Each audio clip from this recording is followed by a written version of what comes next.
That clock keeps ticking like a metronome, and my thoughts keep telling me to get me home, but my balls keep telling me to let me just let me That clock keeps ticking like a metronome, and my thoughts keep telling me to get me home, but my balls keep telling me to let me Fuck all that shit, just let me go. Owers and tastemakers make us no chaser. Gets the blood flowing like a fucking pacemaker. Cut the middleman and inhale the vapors. Madman, old 10 Don Drapers. Cut the jukebox on, make the woofers blow. We gon' sit here until all them heifers go. Holler at the tens and spend a little dough. Not on them, no, they can buy their own drinks.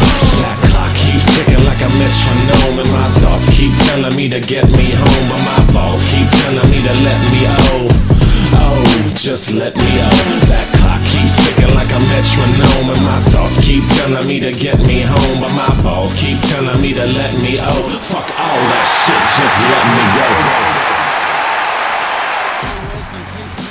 Hey, what's up everybody? Welcome to the Wrestling Rundown, episode number 174. And I mean it this time. I know last couple of times I have been saying the one episode number because the video, because I don't have control of editing the videos anymore, so and uploading them, so the episode numbers are all messed up, but I mean it this time. But that's gonna be over now though, like they're going up like, you know. Yeah, pretty much. You will be seeing these every Sunday. This is at least we hope. One can hope, but yeah. Yeah. The goal is every Sunday, 7:00 p.m. You'll see these. So you might want to do this one earlier because since we're talking about main roster stuff, you should probably upload it like, you know, around 4. Yeah, probably. You know, because the paper. Fuck it. 2:00 p.m. Eastern. I was gonna say 2, but I wanted to give you more time than that. But anyhow, let's get to my guest. Starting first with the first ever Wrestling Rundown Predictions Heavyweight Champion, one of the originals, the OGs of the Wrestling Rundown, Massasoit Wrestling Corner, Aftershock Corner, whatever other show we called it. Want to introduce yourself? Hi, I'm James. I'm the editor now, and I'm different. I'm very different. You can tell by the intro. Hey, can you tell I'm different? Okay, cool. Let's move on. And then starting with the guy that don't make him mad because he'll take his glasses off. You know what's the name of that? What's the name? All right, what the fuck you talking about? What's the name of that superhero that if he takes his glasses off, like he shoots heat like lasers? So he's Superman. No, there's the name of a superhero that like once he takes his glasses. It's Superman. No, but he's in the X-Men. Cyclops. There you go, Cyclops. So Noah Foster. I know you're the simple man, but we should call you the simple Cyclops. I need to get a visor, but maybe when I get the visor, I don't know. Hello again, everybody. Yep, I'm just a simple man. And my name is Noah Foster. This week wasn't simple. This is a very complex week. And then I'm the guy that, you know, that has been on the most rundowns ever in the history of the show, the creator, Owen the Birdman Finch. Oh, shit, you run the show. That, brother. Hey, you said... Hey, Noah said I gotta cue my guests. I cued everybody, so... including yourself. Yeah. But yeah, what if you cued yourself and your mind wasn't ready? Well, I talked about myself once in third person, so don't you know... Dumb white. No, actually, it was before that. Oh yeah, it was before that. Anyhow, we're here because we've had the biggest week probably in professional wrestling since I think 2011. When CM Punk cut his pipe bomb promo. Pretty much, yeah. I mean, that's how big this whole week has pretty much been. You had a Raw premiere. You had a premiere of AEW. You had NXT. You had NXT UK, still delivered as always. And then you had Friday Night SmackDown. And you had so many stories throughout this week. This was a definition of a loaded week for wrestling. My God. There's actually a bit... I can name a more recent one. Since the network launched in 2014. Yeah, true. But I don't know about that. I mean, you know, it was a big deal. They started the WrestleMania around it. Well, the following WrestleMania after WrestleMania 30 was the last one, the first one to be on the network. But I mean, I've been a subscriber since day one. If nothing else, NXT. Boy, has it grown. But I guess we'll get to that later. Let's go ahead and talk about wrestling. All right, so we're gonna start with a news story. We're gonna start negative, unfortunately. Yeah. So,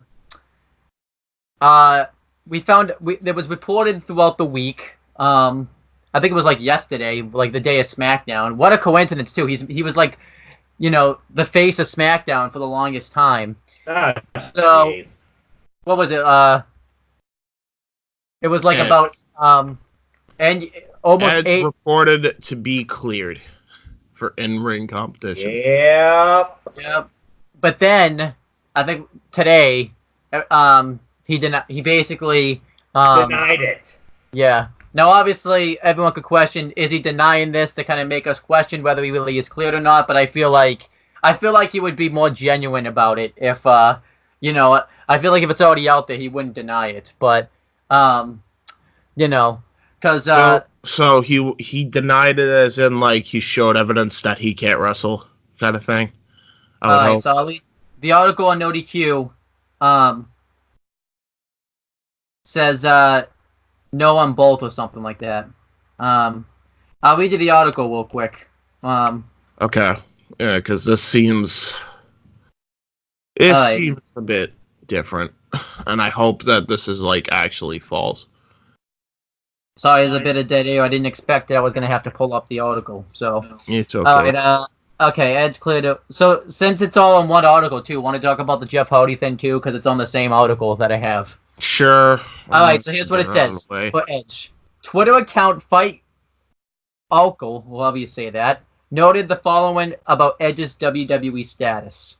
Breaking: Edge, a.k.a. at Edge Rated R Superstar, has been medically cleared to turn to in-ring competition at WWE. No, I didn't botch that. It doesn't. He even botched. He didn't. The spelling of return. It says turn instead of win. So then he will. No word currently on when he will wrestle, but he's medically cleared and under contract with WWE. Okay. And then so that was posted yesterday at 9:16 p.m. Even though I thought Aaron was at SmackDown, so I don't know how he found the time. And Edge has completely denied it, correct? So here's what Edge said. Edge has seemingly responded to a rumor that he has been cleared to wrestle again, and he will be back in the ring. And this is what he wrote on his Twitter. No, I'm not, and no, I'm not. I was just looking at that, and I retweeted it too. So, okay, here's the thing. We are not medical professionals. We do not work for WWE. We don't even work for a hospital, okay? I don't even play hospital simulation video games. WebMD, you can look as much as you want. You can talk about as much as you want. You can isolate as much as you want. Bottom line is this. If he feels like he truly, somewhere in his mind, feels like he's ready to go back for one more match, that's on him and between him and his conscience. The bottom line, the dude nearly got permanently handicapped. Okay? Yeah. I don't care what sort of work you do to your body, unless you don't become a human, you become an android. You're not going to be 100% back for that.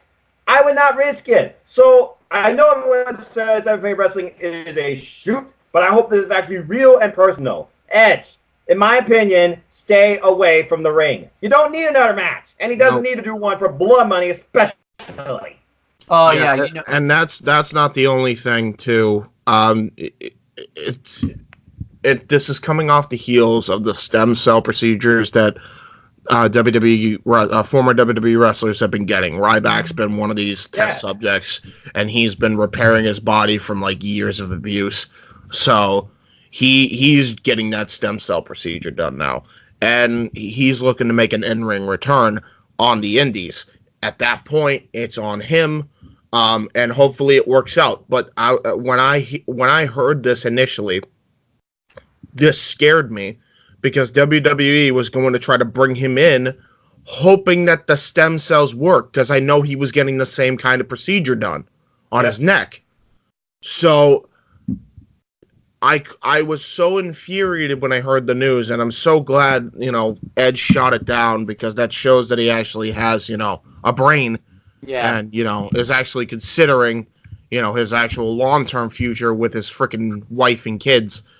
No, my rant about this is like on the news article. Don't post something like this. Like that's that's a pretty. You are a fucking idiot. Whoever you are, Get the fuck. Like, I thought Meltzer lost credibility. Now we got guys like you running the muck. Go the fuck away. James, this is the internet. This is the world. There's always going to be somebody taking that person's place. Okay, and I get that, but this was crossing a freaking line. The minute you do something like this, you deserve to get shit on. Yeah, exactly. This was so stupid what they did here. We should have known. Not the guy can't even spell for shit. The fact that he would go on and report something of this nature without any credible source. He didn't even say he had a freaking source within WWE. He just said it's clear that he's cleared for in-ring competition. Why? Because he signed a contract with WWE? What if he's going to be a part of the SmackDown announce team? Which actually would not be a bad idea. I would actually highly invest into that if you did that. But that's beside the point. You know, that doesn't mean he's cleared for in-ring competition.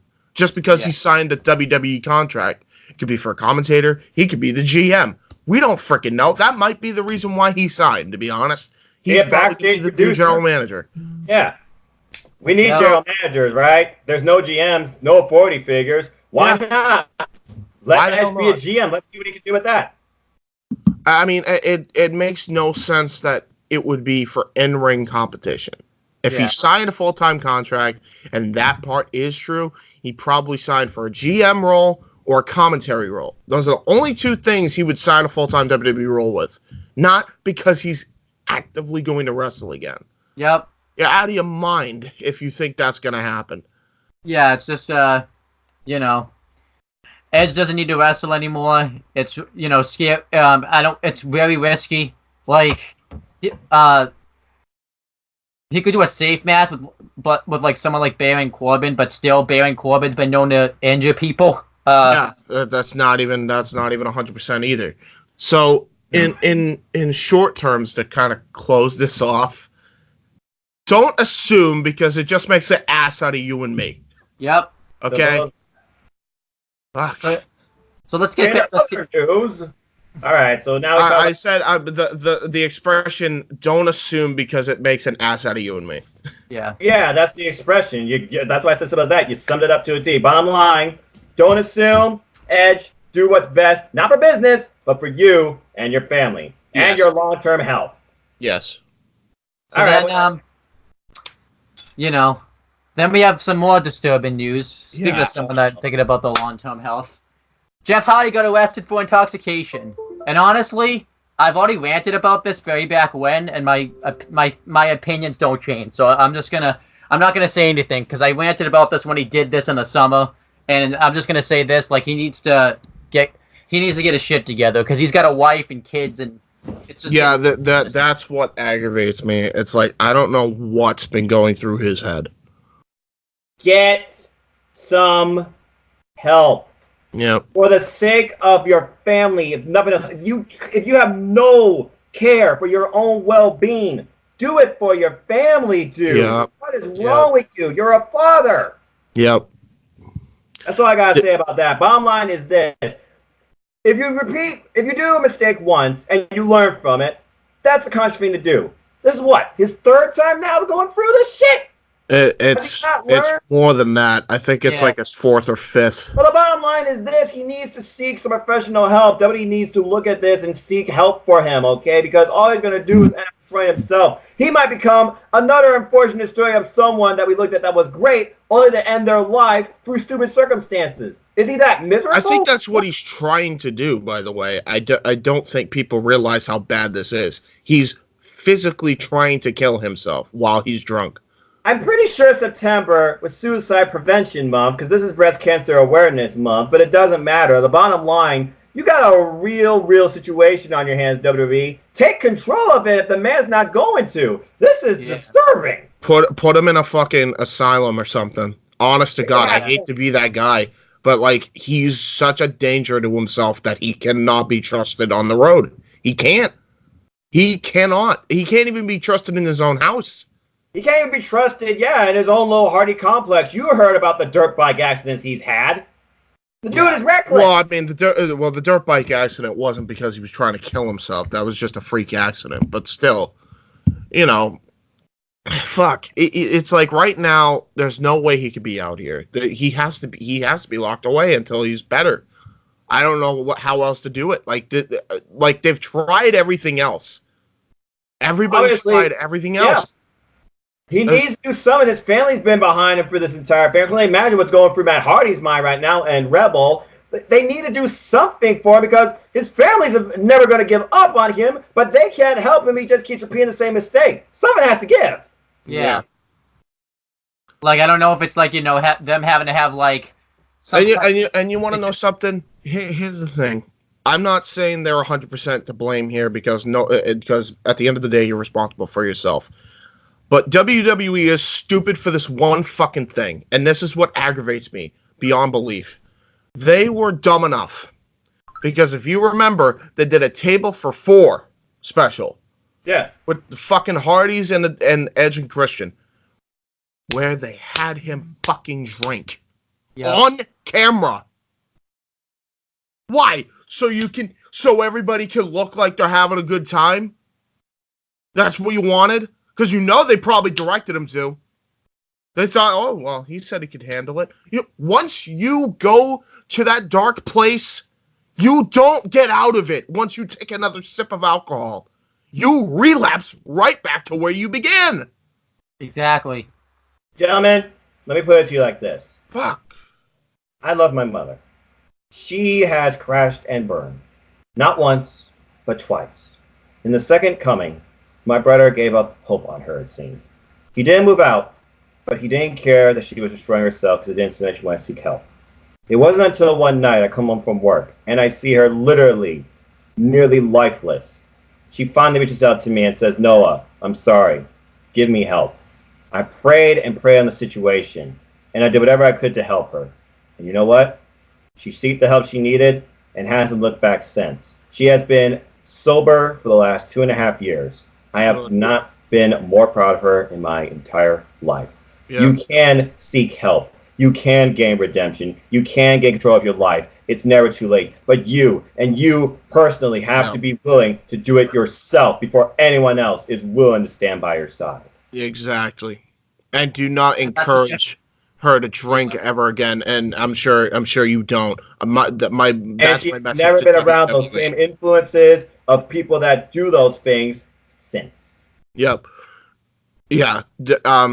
That's where I have the biggest issue with it, is because he was sober. He was doing good. He just came off his match with Randy Orton, which is like, it is what it is. And they did a good Hell in a Cell match. I can't lie. And then it was right after that, Table for 4 happened. And right after that is where the spiral began to happen. And that's where I'm going to give shit to WWE on that one. Why would you even put him in that situation? Why? Bottom line is this. To close this, prayers to the Hardy. Yeah, prayers, honest to God. In other news, Owen, what else do you have in mind? Because I just saw something on Twitter that's interesting, but I'll wait till we get to Wednesday for that. And we're just going to go over Raw now, because we're going to wait till Friday to reveal that news. Till we get that makes more sense. Let's get this week started. It was premiere week for WWE. New themes, new sets, the return of Pyro, and potentially new storylines and up-and-coming stars. Yep. We start with Raw. That's where it all went to hell. We start with a dud. So, yeah, we have the season premiere of Monday Night Raw. So one thing we know is that the intro video, the Then Now Forever thing's different now. It has a new song. Skillet! Freaking awesome. I love me some Skillet. Continue. I don't like the new Skillet. Is that just me? I don't like the new electronic. Like, I'd rather...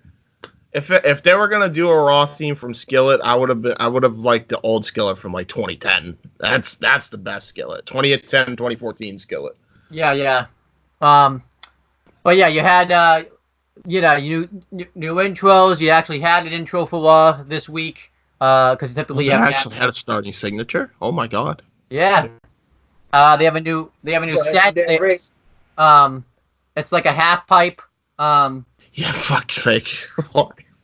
So did they decide to merge two Titantrons together and curve one of them, or was this a Tony Hawk inspired idea? What the fuck was this? I was gonna be like, Darby Allin's got to be smiling from ear to ear right now, just seeing this fucking hot pipe stage. Yeah, I like the new set though. I think it's cool. I mean, it's cool, nice but change. I mean, it's a nice change. And you look at the logo; it does drive straight down it. So I mean, it kind of makes sense in the essence of that. I'll always look at something at first as something new and refreshing, especially with WWE Pro, because that old set was getting incredibly stale. It was basically the same set for everything. Yep. And then we have Pyro. We have a new commentary team, which is Dio Madden, Vic Joseph, and Jerry the King Lawler. Earlier in the day, they did like an interview where they talked about like what it's going to be like for them to work together on commentary. And it's kind of cool because Jerry the King Lawler talked about a story where pretty much he just got thrusted into the role last minute, and it kind of the same thing kind of happened with this role too. So that it's a Vince move. Remember, Vince was the one that wanted to bring on Jerry the King Lawler. Paul Heyman did not, and Paul Heyman is supposed to be the lead of creative direction for Monday Night Raw. So obviously they were butting heads, but it happened. Guess what? Nothing fucking changed. Like I predicted fucking months ago. Yeah. That once Paul Heyman got in control, Vince was going to override him wherever he saw fit. This is one of those times. That being said, though, Jerry Lawler actually sounded like the play-by-play man. He was awesome, yeah. It was weird, actually. I expect him to be like the heel and, going gaga over the women because, you want to be a little more edgy, right? No, he was more the sympathetic play-by-play guy. He was a face. Yep. Vic Joseph, Vic Joseph was quite good, I thought. I thought he was good at the play-by-play. Yeah, well, obviously, King Lawler was brought on to lead Vic Joseph and Dio Madden. There's no doubt about that. Dio Madden's Dio Madden. Yeah, he was. He'll figure out his character eventually. Let's give him. He's trying to find his voice. You look at WPC, you see he's trying to find his voice. I thought on Super Live he was doing okay. Now he's on Monday Night Raw. It's a whole new ball game. Exactly. Can I say this? So Raw has this knack of being kind of dull in certain points, and it was this week. Let's not pretend it wasn't, right? And I love the Bad Omen. This kind of shit, because I just find it hilarious. Because in WCW 2000, who was like the one Madden that was on all the time? It was what was his name? It was John Madden. It was John Madden. Josh Madden. No, it was what was his name? Mark Madden. Oh, Mark Madden. How bad was he? And now you have a guy named Dio Madden on Raw. Like your worst creative time in 2019 on Raw. I don't know. I just found some fucking irony in that. I'm just saying. I know how it says not to live in the past, but I know how much WWE retcons it. You just gave another perfect example. But I think we talked enough about the presentation standpoint of Monday Night Raw. Let's get into the show. But I did like the new presentation though. So I will say that it was a plus. Then we had Rey Mysterio come out to do a promo. He basically talks about how he's happy to be fighting for the Universal Championship tonight. We saw his son Dominic was in the crowd. And then he gets cut off by Brock Lesnar and Paul Heyman. And, Paul Heyman goes to do, like, his typical catchphrase saying, my name's Paul Heyman and I am the advocate for Brock Lesnar and all that type of stuff. And Rey Mysterio just takes the mic out of his hand. And, Brock just immediately hits an F5 on Rey Mysterio. Then a second F5 on Rey Mysterio, and he pummels him. And then he goes outside the ring. He sees Dominic in the crowd. And he pulls Dominic into the from the fans.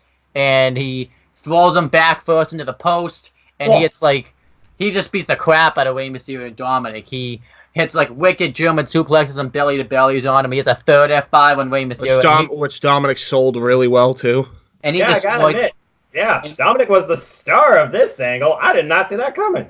This was a hell of a segment. I thought Brock. Yeah, this thumbs up. This was a good segment. I typically it's like, oh god, another promo segment, but it involved Ray, which is a different like status quo. It involved Dominic. It involved Brock being like 2003, beating up Zach Gowen Brock, which is very entertaining. This whole thing was a thumbs up. Yeah, definitely. Build up Brock for his WWE Championship match with Kofi, so I liked it. It was great. Yeah, I thought it was going to be the run-of-the-mill, Seth comes out, interrupts Ray, they talk jabs at each other, but it's mutual respect. No, it was anything but that. As soon as Paul Heyman was about to do the whole Brock spiel for Friday night, Ray took the mic, and all hell broke loose, and Dominic played the part of Zach Gowen, and to some degree, John Cena's dad, selling the daylights out of the beating he got when he got slammed on the floor, slammed back first to the post, and suplexed not once, but twice, while Ray did everything he could in his broken down stage of being F5, trying to protect his son. This was one of the best segments I've seen from Brock Lesnar in a while. Same. Great stuff. Before we continue, you mentioned John Cena Sr. Permission to get Johnny Fabulous as a manager for somebody. Then we had Alexa Bliss versus Sasha Banks with Becky Lynch on commentary. That didn't last long because, Sasha Banks was talking shit to her. This finish sucked. Yeah, I'll get into that in a second. Let finish, then James, you can go first. I'm sure you got something to say about Becky this. Lynch gets off commentary and starts taping up her wrists. And eventually Alexa Bliss is kicking Sasha Banks' ass. And she's leading to finish her off. And then Sasha Banks is just like, Bayley, help me. And Alexa Bliss looks over. Bayley's not there. So it's like, it was kind of like they did the Undisputed Era, Adam Cole thing from NXT TakeOver 25. But then it gets worse. She kicks her in the knee, pins her and wins. It's like, what?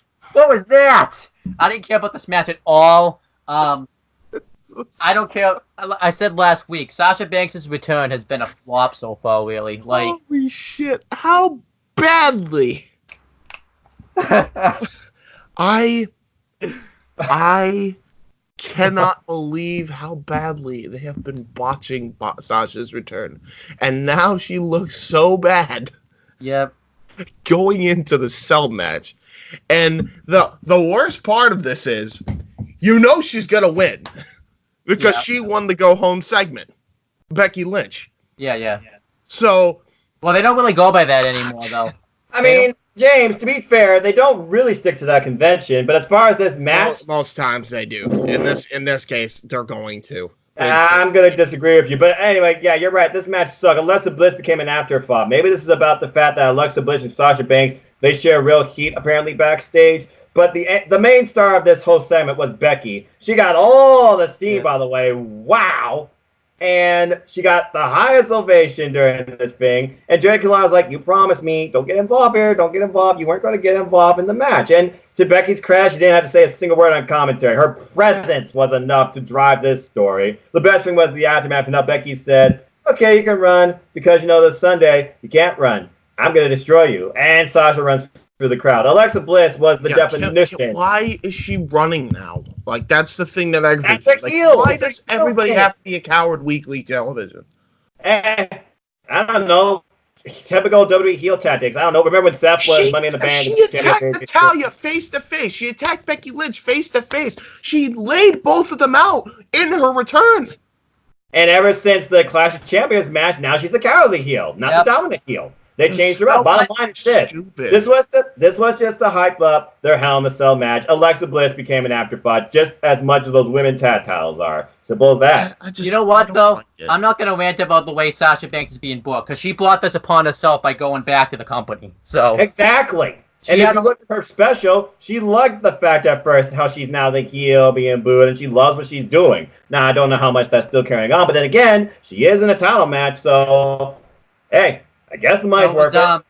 So was Cedric at the Clash of Champions. You saw that went. So that was a Vince move, though. Vince wanted to bury Cedric. Paul Heyman does not. Again, there's some good to Paul in creative. Not a lot, but some.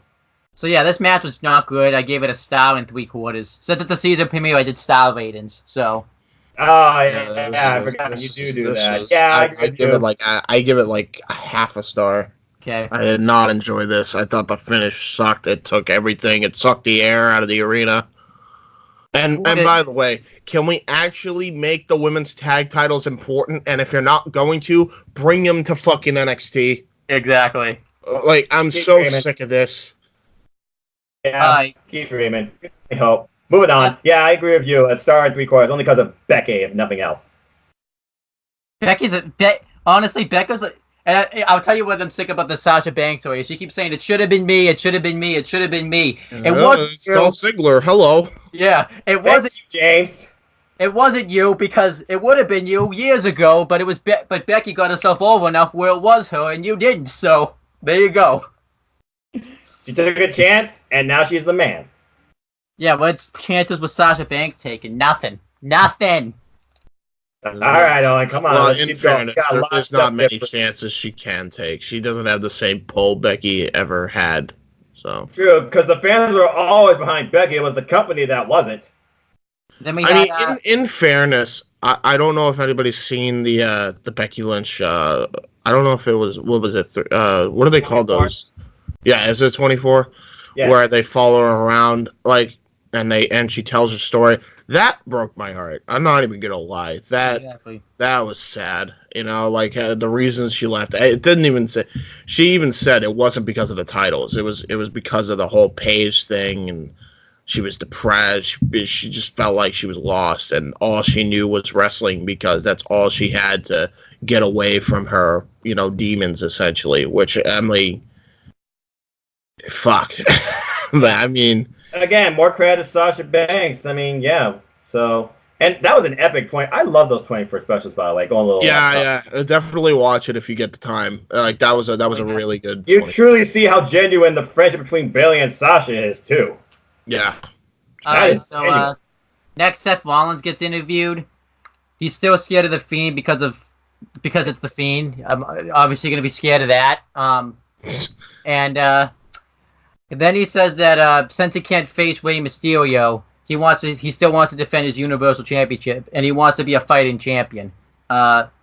Lame Seth Rollins. I'm so pissed though. This is the one thing I'm pissed off about. I actually wanted to see Rey Mysterio versus Seth Rollins, and now we can't do it. Yeah.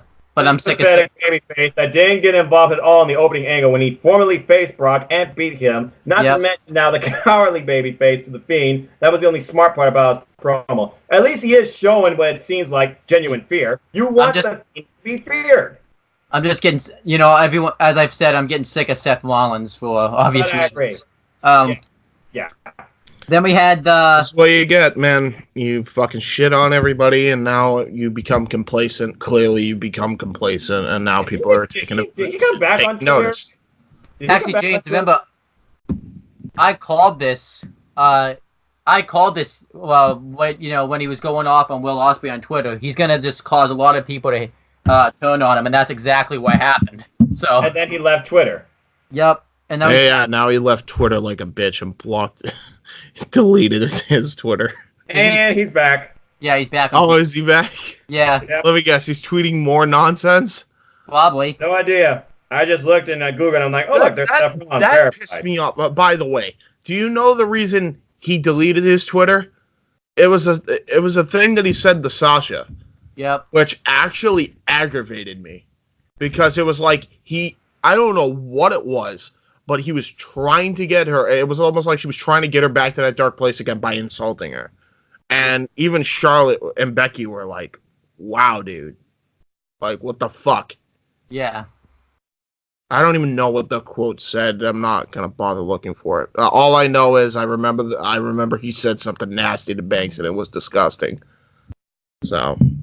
Then we had a Raw Tag Team Championship match. Raw Tag Team Champions Robert Roode and Dolph Ziggler versus Heavy Machinery. This match was pretty damn good. This is fucking entertaining. It is. Even Dolph Ziggler was redeemable in this match. Otis looks so weird without his singlet. So obviously, you get. This is the moment you either become a hypocrite or you're not because you. Okay. No. Here's why. I don't mind him doing it because here's why. He's a comedy character. He doesn't really need to not. He doesn't have to. You can't take him seriously as it is anyway. Yeah. Yasu Soto, you're supposed to take seriously. It's a major difference here. That does not make me angry. I 100% would be all over this if Otis Dozovic was a serious wrestler. He's not. Yeah. He's just not. I don't know why he doesn't have a singlet, though. That part is weird because anytime he moves, he's a hell of an athlete. He obviously does good cardio, unlike Cassius Ohno. But oh my god, it's so weird to see his body gyrate. It's just. Did you have nightmares? Yes. So bad. I remember you hated Otis too when he first started out. I used to hate him, and then all of a sudden he just started talking, and I'm like, what the fuck? That was different. I mean, we know he hate him. Because he always had that weird face, and that was just like a part of him. It's the Otis face. We know he has better cardio than Cassius Ohno because he had a long match with Tommaso Ciampa in NXT. He did.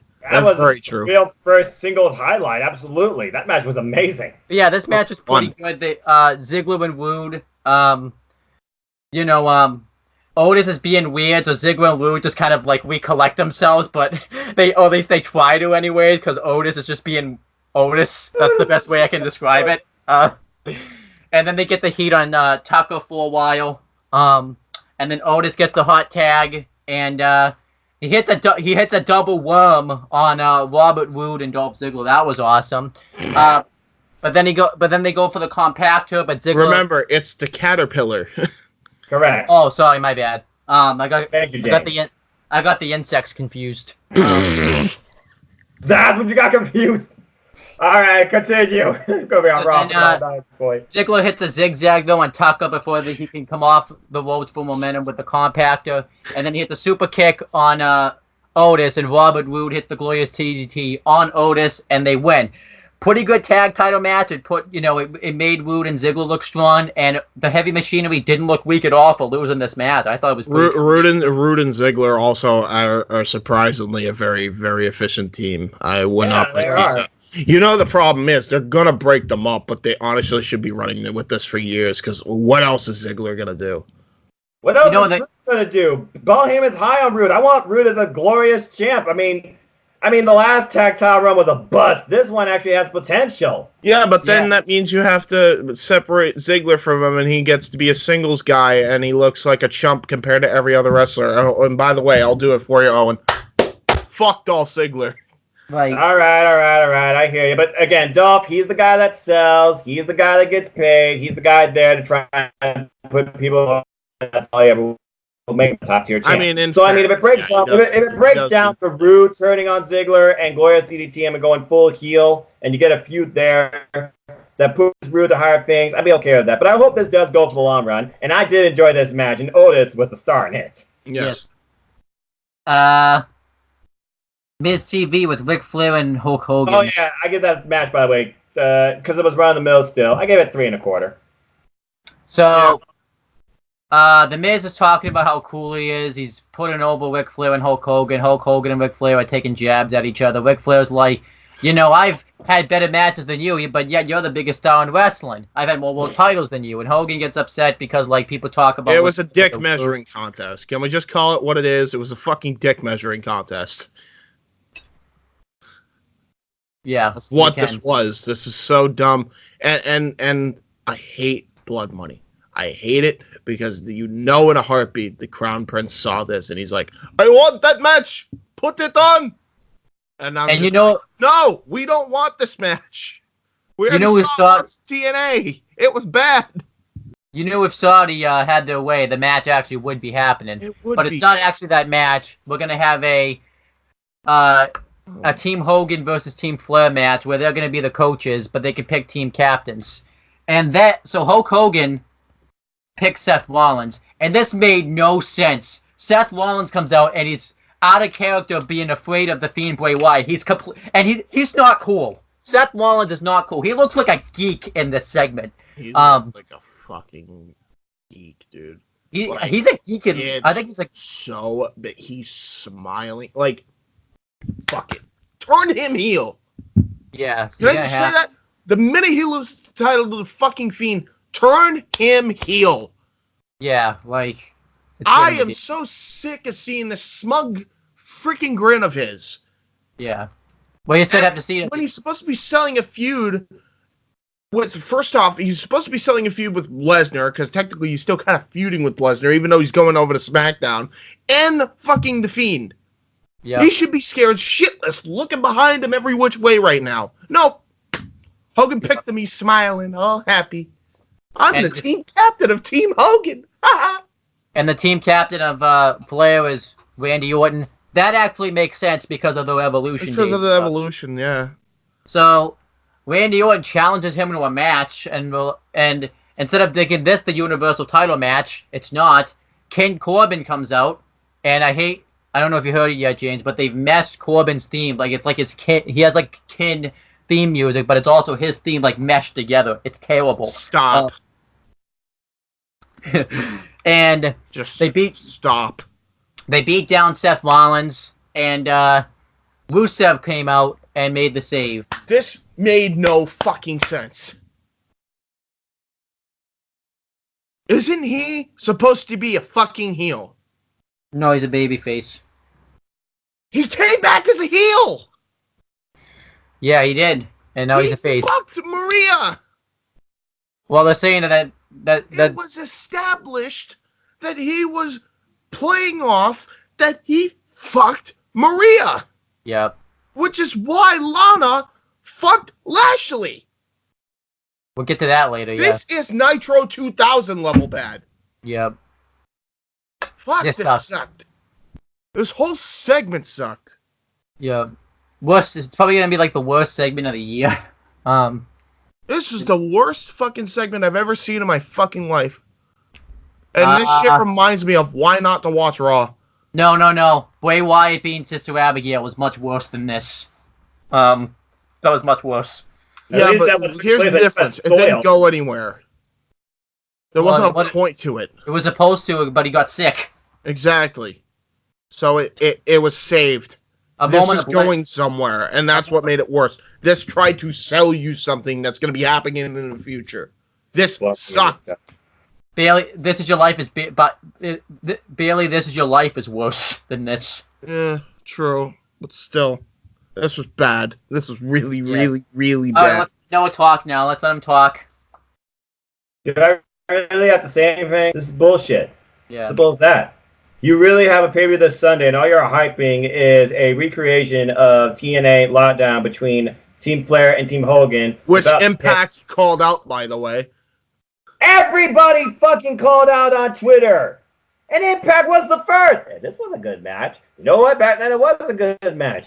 What is this for? Oh, let's recreate the wild card one more time and try and bring TNA to Saudi Arabia because that is what the government wants because the prince owns Vince. This was the definition of absolute bullshit with a turd covered in more turds. What the fuck was this?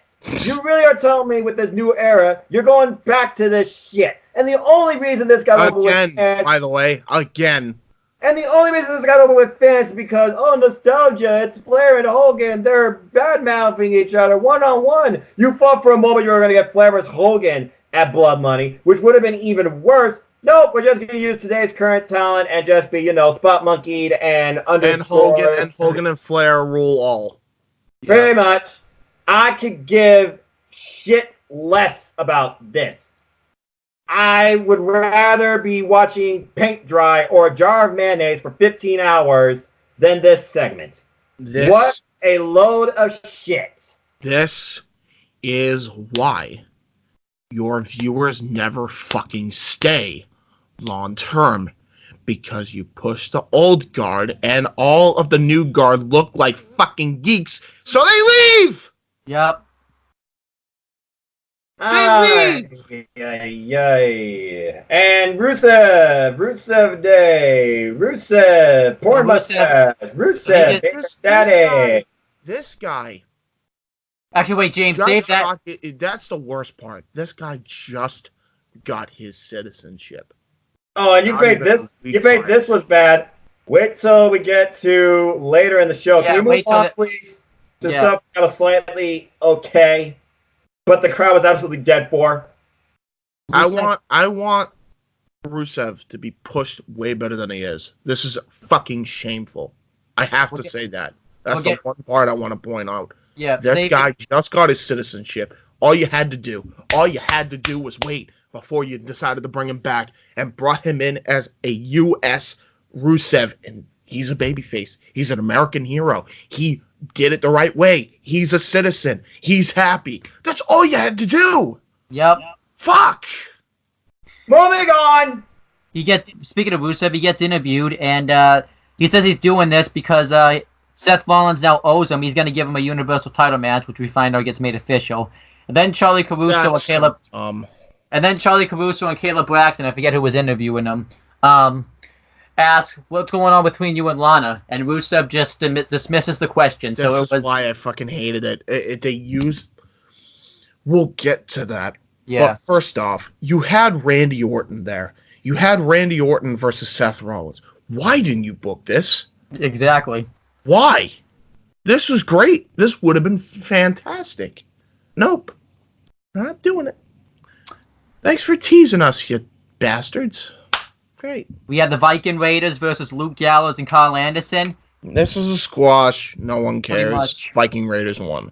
Ivar hits the splash off the top rope, I believe, on Gallows or Anderson. I forget which one off the top of my head. James, you just saw it. Was it Gallows or Anderson that got the splash? It doesn't really not matter. I don't give a shit.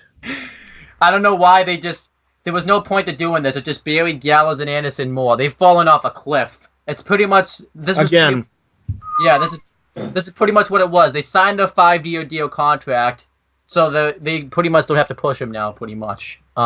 This is so infuriating. And now I hate reviewing a Viking Raiders match every time I talk about it because of those stupid names. So yeah, I'm sorry. Like this, you've ruined two great teams. Yep. I don't know how you could possibly fuck up two big, scary-looking teams as bad as you have with the Viking Raiders, or I'm sorry, let me call them by the name they should be called, the War Raiders! Thank you, James. Yep. And the Good Brothers. How do you fuck these two teams up? Because they aren't WWE-made products. They're from New Japan Pro Wrestling. Who gives a shit? Vince. Let's send them down to NXT. If you don't want them, send them down to NXT. Triple H will find something for people them. Call him... This is bullshit. This is dumb. You are wasting talent, and this is why people say you suck. This is why people say you don't maximize your 3 hours every Monday night, because you have the entire world at your fingertips with talent, and you decide to not utilize it. This is why people hate Raw. Every effing week. Every week. This is why people... Moving on, before James has a rant as long as Monday Night Raw. This is why people in Canada and the US, over like 2.5 million people combined with those ratings went to fucking AEW because they didn't want to deal with this bullshit. They didn't want to deal with it. They don't want to deal with the same garbage week in, week out, so they tuned out in hopes that another wrestling promotion would come in, and it did. And guess what? It's like wrestling fans have been resurrected from the dead. You know, I've seen somebody with a fucking Wolfpack shirt, and we talked about AEW. I can't tell you the last time I saw somebody with a Wolfpack shirt, and it looked old as hell. Wrestling fans are coming back. Yeah. And it ain't because of Raw. Raw's the reason they're chasing wrestling fans away. AEW and NXT, and hell, I'd even say SmackDown this week, are the reason why wrestling fans are coming back. Well said. God, this show sucks. 2 stars. It was filler. Yep, 2 stars. 2 Moving stars. On. This is dumb. Also, keep in mind, the OC, California. It looks like that's going over very well. They got the jobber entrance. Yep. Charlie Caruso's backstage. She's giving updates about Rey Mysterio and Dominic, because he got put in an ambulance. Which that was disappointing, by the way. I thought Scott Steiner was returning this week because the siren went off during the women's match, and I really wanted to see Scott Steiner. You and Air Riff both are annoyed with how much WWE is choosing Scott Steiner with the sirens. As soon as Aaron heard the sirens on NXT and he found out it was Breezango for Scott Steiner, he literally dropped the letter grade. So, Charlie, come on. that's a bit much. Yeah, but she's giving an update on Rey Mysterio. Man, he's old school. She gives an update on Rey Mysterio and Dominic, and then Cesaro comes up and he's upset because he wanted to be the one that beat the crap out of Dominic and Rey Mysterio. So Ricochet comes up and says that Rey Mysterio is a legend. You should treat him with more respect than that. So let's go settle this right now in the ring. They have a match. It's like... And Cesaro looks like an effing geek. All right, look. I know this match was good. The matches they have are always good. Here's the thing that I fucking notice, and this has pissed me off so bad. Why is Cesaro wearing fucking jobber pants? Why? Why? I don't know about that. I thought you were just going to talk about the outcome's always the same. Cesaro loses. It is. And that's what's even worse about it. He lost in jobber pants. Yep. This was so dumb. Again, if you're gonna have Ricochet versus Cesaro this many times, you might as well do the best of 7 series. Give him a win. Yeah. I gave it 2.25. It was way too short. This is why I don't watch main roster, man. This is why I feel my blood pressure fucking boiling, seeing guys that I actually like being utilized. Go! Please bring them to NXT. Please let the rumors be true. I don't want to see this every fucking week on Raw. I don't want to see him get jobbed out by people. Please bring him to NXT. James, please. Triple H has said in an interview, there are people every day calling him to come to NXT please from the main roster. I'm pretty sure Cesaro is one of them. That's why we were able to get NXT UK Cesaro versus Eli Dragunov. And besides Walter Tyler Bates, that was my match of the night. It was a great match. God, can we just bring him back? Then we had the best segment of the night, Firefly Funhouse. This was awesome. So, all the puppets are shaking in fear because they were afraid of what the Fiend is going to do to Seth Rollins at Hell in a Cell. Ramblin' Rabbit's so afraid he dies. So how about a heart attack and just drop dead? Yeah, he passed out from a heart attack, cardiac arrest. What is this like the 4th time he's died? Like he's like freaking Kenny from South Park. Good lord! Oh my God, you killed Rabbit. You bastard! So then Bray Wyatt acts all concerned. He's like, oh well, and he tosses the corpse of Ramblin' Rabbit aside. And he says I love Firefly Funhouse so much. And the puppets are talking about. Normally I'd be all over the comedy of this, but the show sucks so bad that I needed to laugh. So this is what we needed, James. This is what we needed. All the puppets are all afraid about what the Fiend Seth Rollins is going to do to. What the Fiend Bray Wyatt's going to do to Seth Rollins. They compare it to like the Exorcist movie back in like the 1980s. What that reference is that movie, like when people saw it, were like so afraid of it, like they fainted, they threw up and everything. So that's the reference. So I actually like that reference. So Bray Wyatt says, "Don't worry, I'll go talk to the Fiend right now, and I'll tell him not to hurt Seth Rollins." He walks off camera, walks back, and he's just like, "Just kidding, psych." The Fiend's going to absolutely demolish Seth Rollins. But then he says, "Let me in," and then he says. And he gets like the help. I loved everything about this.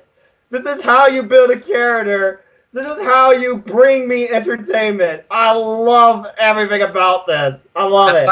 I forgot to say too. It was the Mr. Rogers version of Bray Wyatt, not Bray Rogers. Yes. If Bray Rogers is just a psyche in Bray Wyatt's mind, and I never see him in the ring or in the arena, I'm okay with that if this keeps going, because that's just too damn funny. I love these. So, James, what did you... is this the first one you've seen? I mean, yeah. What do you think of it? It was all right. It was fun. There you go. It made me laugh.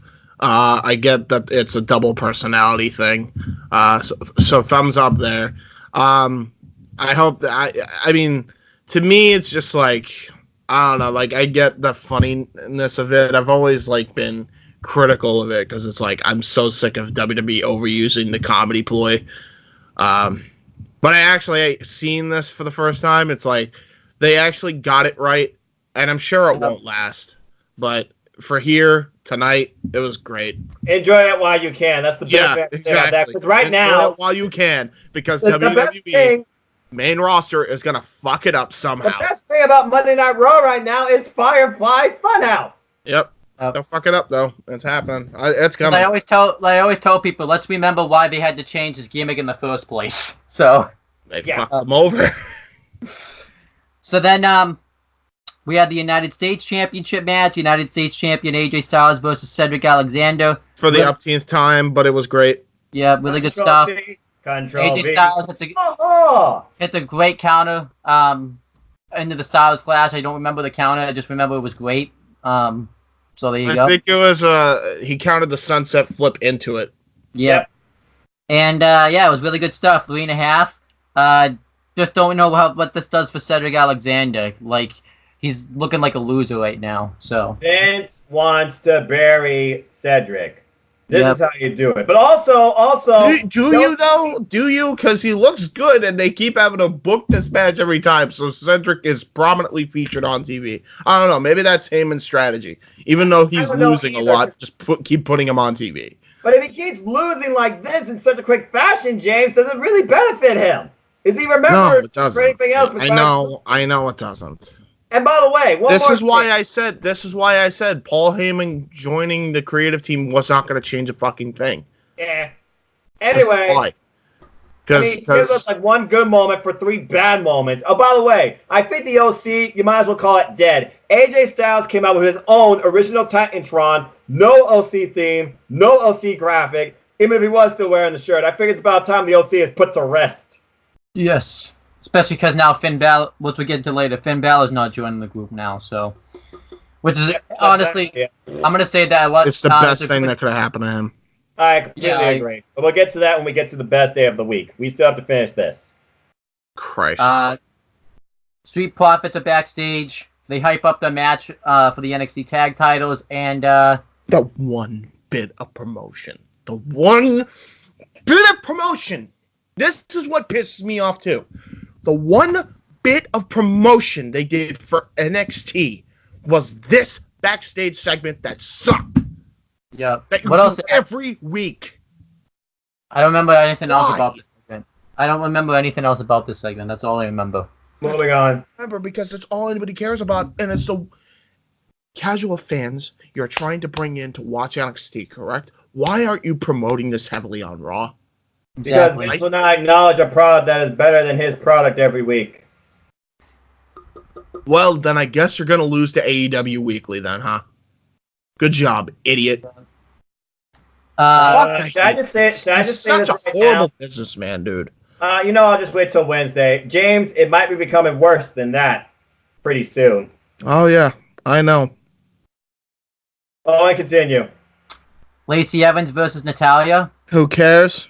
Control-C, Control-V. Oh, and Lacey wins again. And then she lays her out with the woman's right. Terrible. 1 star. I'm giving a no star.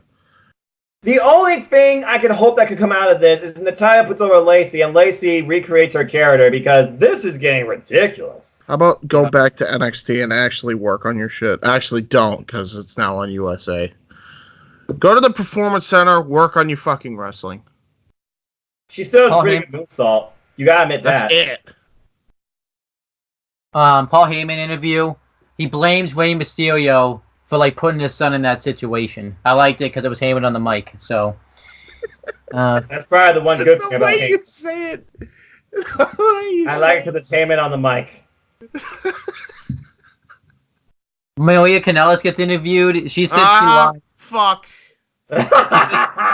She said she lied that Rusev was the father. She just did it to get her husband to get the eye of the tiger, but he failed her. So how long before Mari Povich is on WWE Raw and we have a fraternity test live in ring? 5 months. Stop. cucking your fucking wrestlers. Cucking? It does nothing. It does nothing to get them over. What is cucking?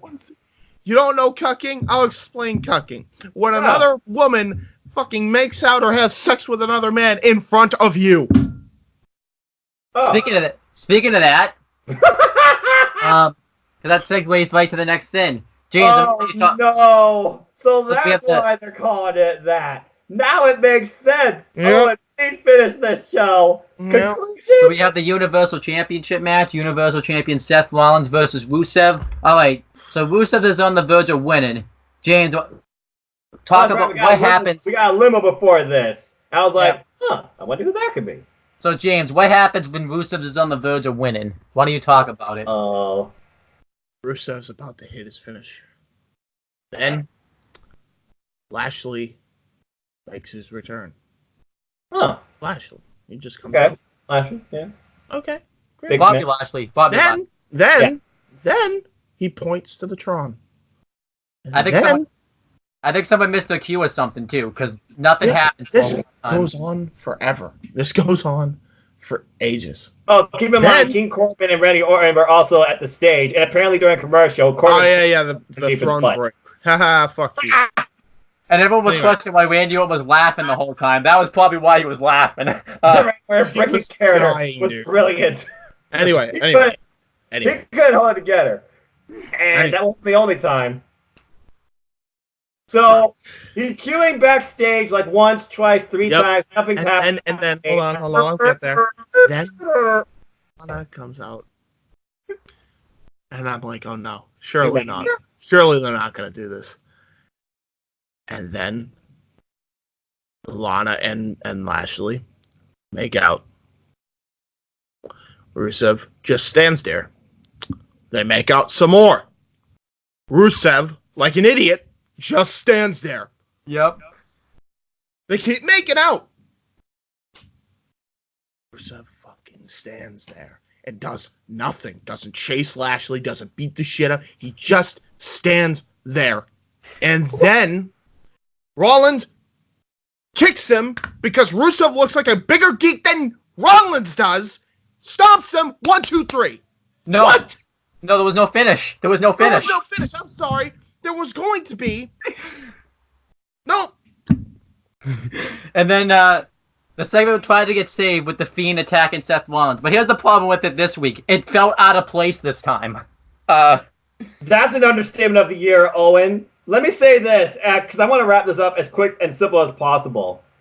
You know how weird this was? Because Jerry the King Lawler is a guy that loves looking and talking about tonsil hockey. Even he was confused by this.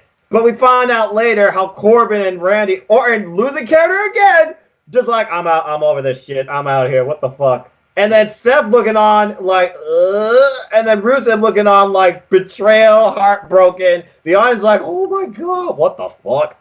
What? And I literally went,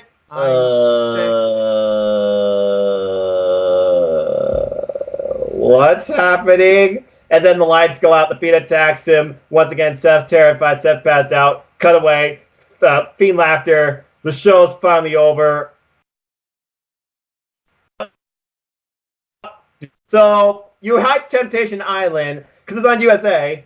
So now you want to build a Temptation Island storyline with Lana and Rusev and Bobby Lashley. Is this legitimate? And Mike and Maria Kanellis too. Is this a thing? Is this official? I mean, he say he has problems at home. Was this planned all along? Did they have an affair? Did someone pay somebody to do this? What happened? I'm so confused. I'm gonna tell you. I'll quote Lance Storm in a tweet he put out recently. Randy Savage told me, "What happens when you have a wife and you both do wrestling, and you're in an angle together?" Randy Savage replied, "I ain't got no wife no more." I'll tell you the worst part of Fuck you, Vince. Yeah. I still think this is Vince being, because Vince wants to break these two up. It's like he wants to fuck Lana. Let's be honest. He wants to fuck Lana, so he's like, I gotta break up Rusev and Lana. He has a blonde fetish, so it makes sense. I hope one day somebody just finally exposes Vince for the terrible human being he is. Oh, John Oliver already did that. No, I mean, expose it more. Expose it as many times as possible before people get the fucking hint. I said it, and I said it on Indie Force. I said it here. This is the same guy that people hate, but people. No, I'm sorry. Some people love Vince, but hate Donald Trump. How does that work? Yeah. Fuck. This sucked. This Raw sucked. This is an F. I don't care what anybody wants to tell me. This was an F show. And there was a reason it was an F show. Nothing could have saved this. Not even The Fiend could save this. What's your percentage? What's your percentage within that letter grade? I'll say it was like a 57%. Okay.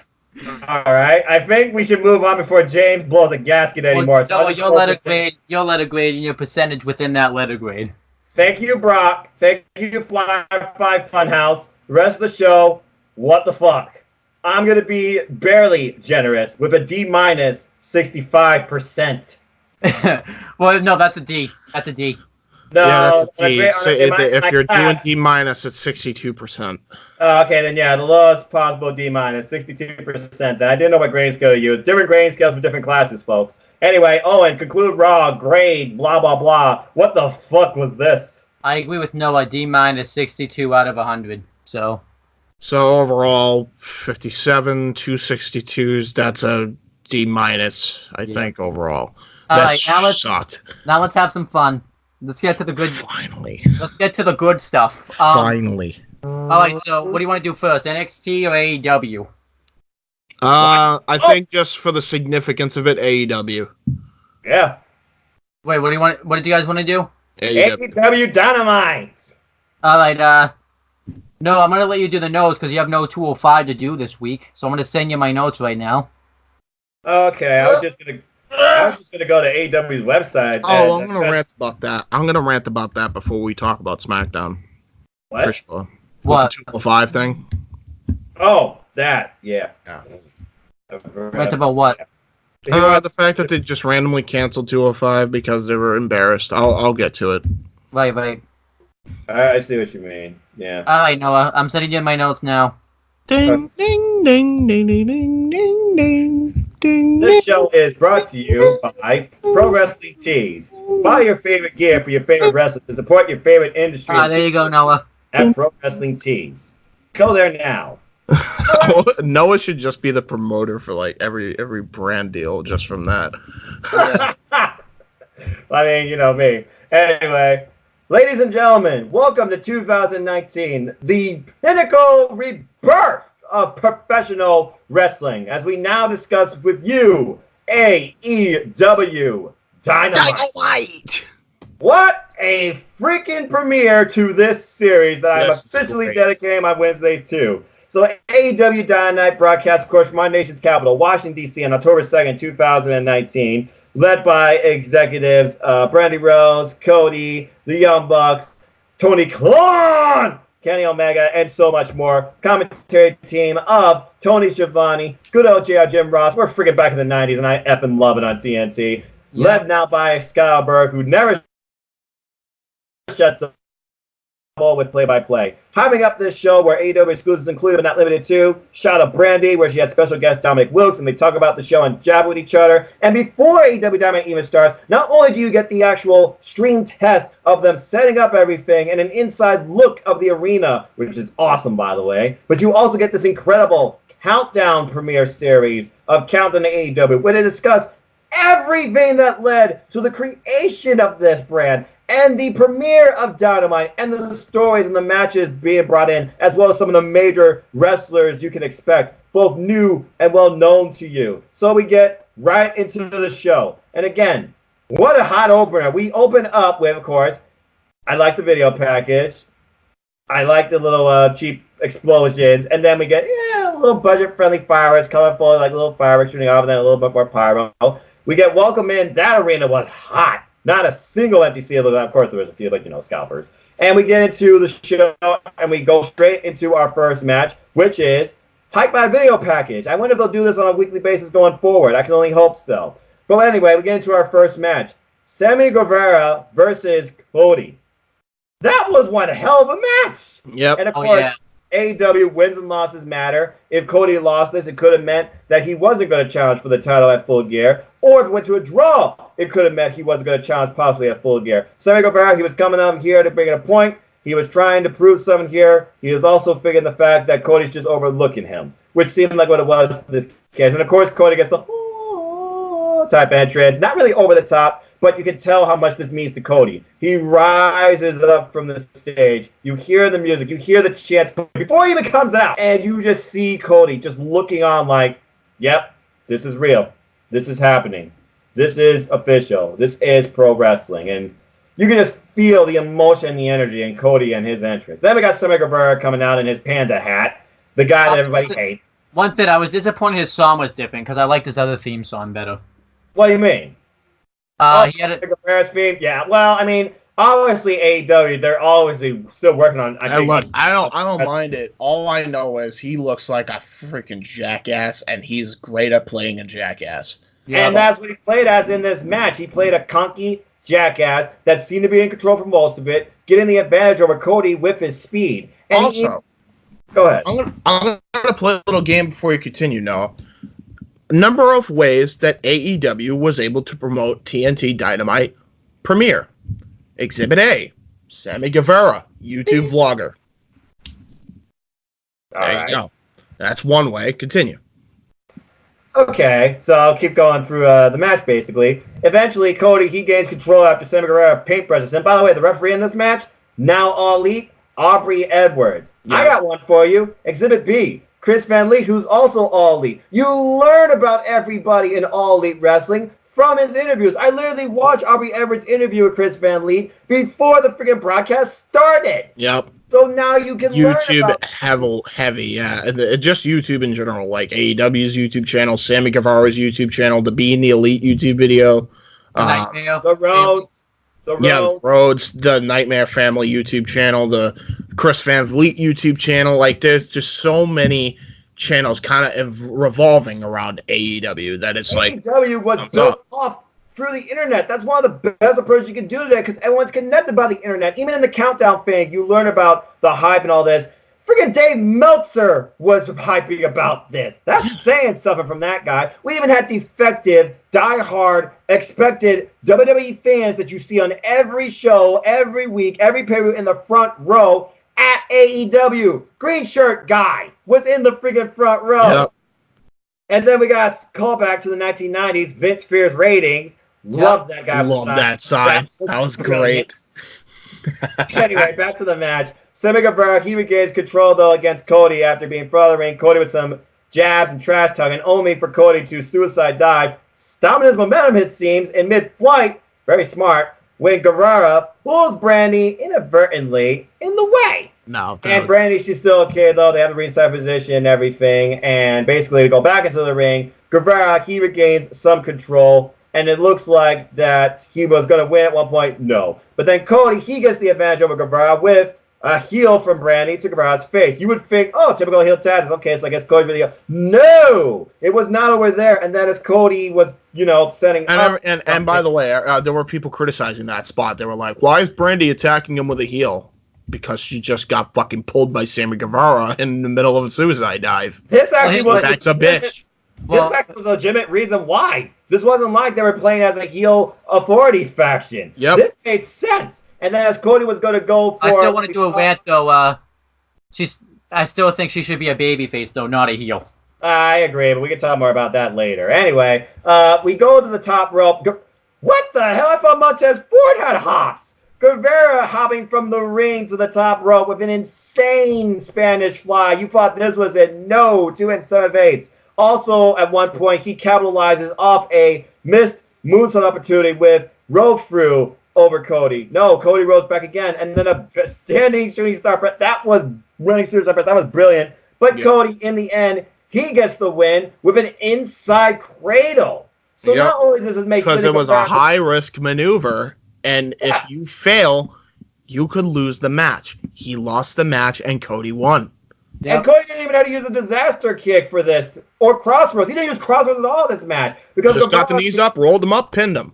Yeah, Guevara kicked out of the freaking disaster kick early in the match with the branding interference. So, bottom line, I got everything I wanted out of this match. It made Guevara look very strong, and it was a huge establishing step to the first match on TNT in over 18 years. And it doesn't even end there. One spot you miss is the reverse superplex that reverse superplex was. Oh yeah, the reverse superplex was sick as well. Well, I can't remember everything because but yeah, and then following this, we get Tony Schiavone and Cody. It looked like it was going to be an emotional moment in the ring. They were going to have an interview.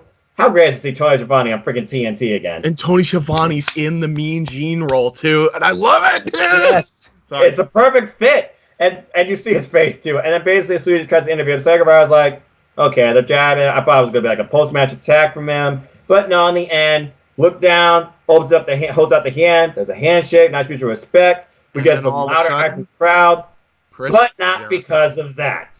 What's coming on? Chris Jericho takes his moment and claims his spot on TNT in over 18 years. And by the way, Cody from behind, and we get the heck of a beatdown angle between these two. And another thing, this show actually told us when it was going to do to keep up with action and when it wasn't. It told us when it was going to go to break with picture-in-picture. We're going to reestablish things, folks. Don't you go anywhere. Perfect. And in the end, we come back, and Chris is still beating him down. Chris finally ends it and basically says, "I am Chris Jericho, and I am the AEW champion." You're welcome. That was one hell of an opener, and then we'll find out as we go for the show. This entire match and segment led to the events that occurred at the end of the night. Yes. What a match. What an opening to AEW Dynamite. I see your ratings here, Owen. You gave it 4. I completely agree with you. Yeah, 4 stars all the way, and a thumbs up for that segment, too. I'm going to tell you a little thing I like, too. A lot of people are complaining that Sammy Guevara shook his hand in respect, but you can say Sammy Guevara shook his hand to distract Cody, so that way Jericho... Yeah, he did. Yeah, that was the whole point, as we talked about. Yeah. So it was awesome. I love the attack afterwards. Like I said, I love that it took place during the break, too, even. That was really cool. I've never seen something like that before. This was great stuff. I love, too, how they were putting up history. Like, this was, like, the first match to be on, the first wrestling match on TNT since 2001. They talked about what the first match was originally. I loved how they Brian Pillman, and they even mentioned WCW on air, and I'm like, are we gonna get a lawsuit? I don't know. Yeah. JR hyping up over TV 14, folks. It can't be a lot. I don't think playing along with this. He and Tony, tremendous chemistry. And Excalibur too. All 3 were great. You know what it reminded me of? Like WIW, honest to God, because it was just like 3 play-by-play guys calling the action, hyping it up. Very excited for what's happening. That's what you see Excalibur's Twitter handle, right? It's Shut Up Excalibur. Is that what it is? Yes, it is. Because the guy never knows how to be quiet. He calls the action and loves it. These 3 work tremendously together. Great together. Yeah. Great. This was great stuff.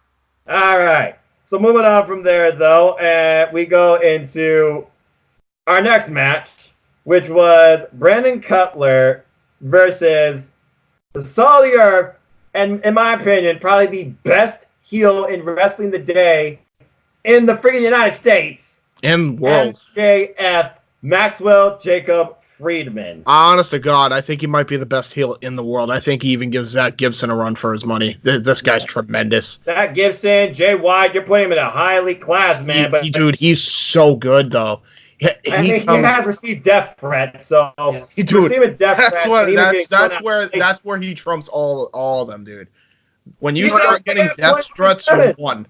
What I like about him too, he stays in this role 24/7. He's never.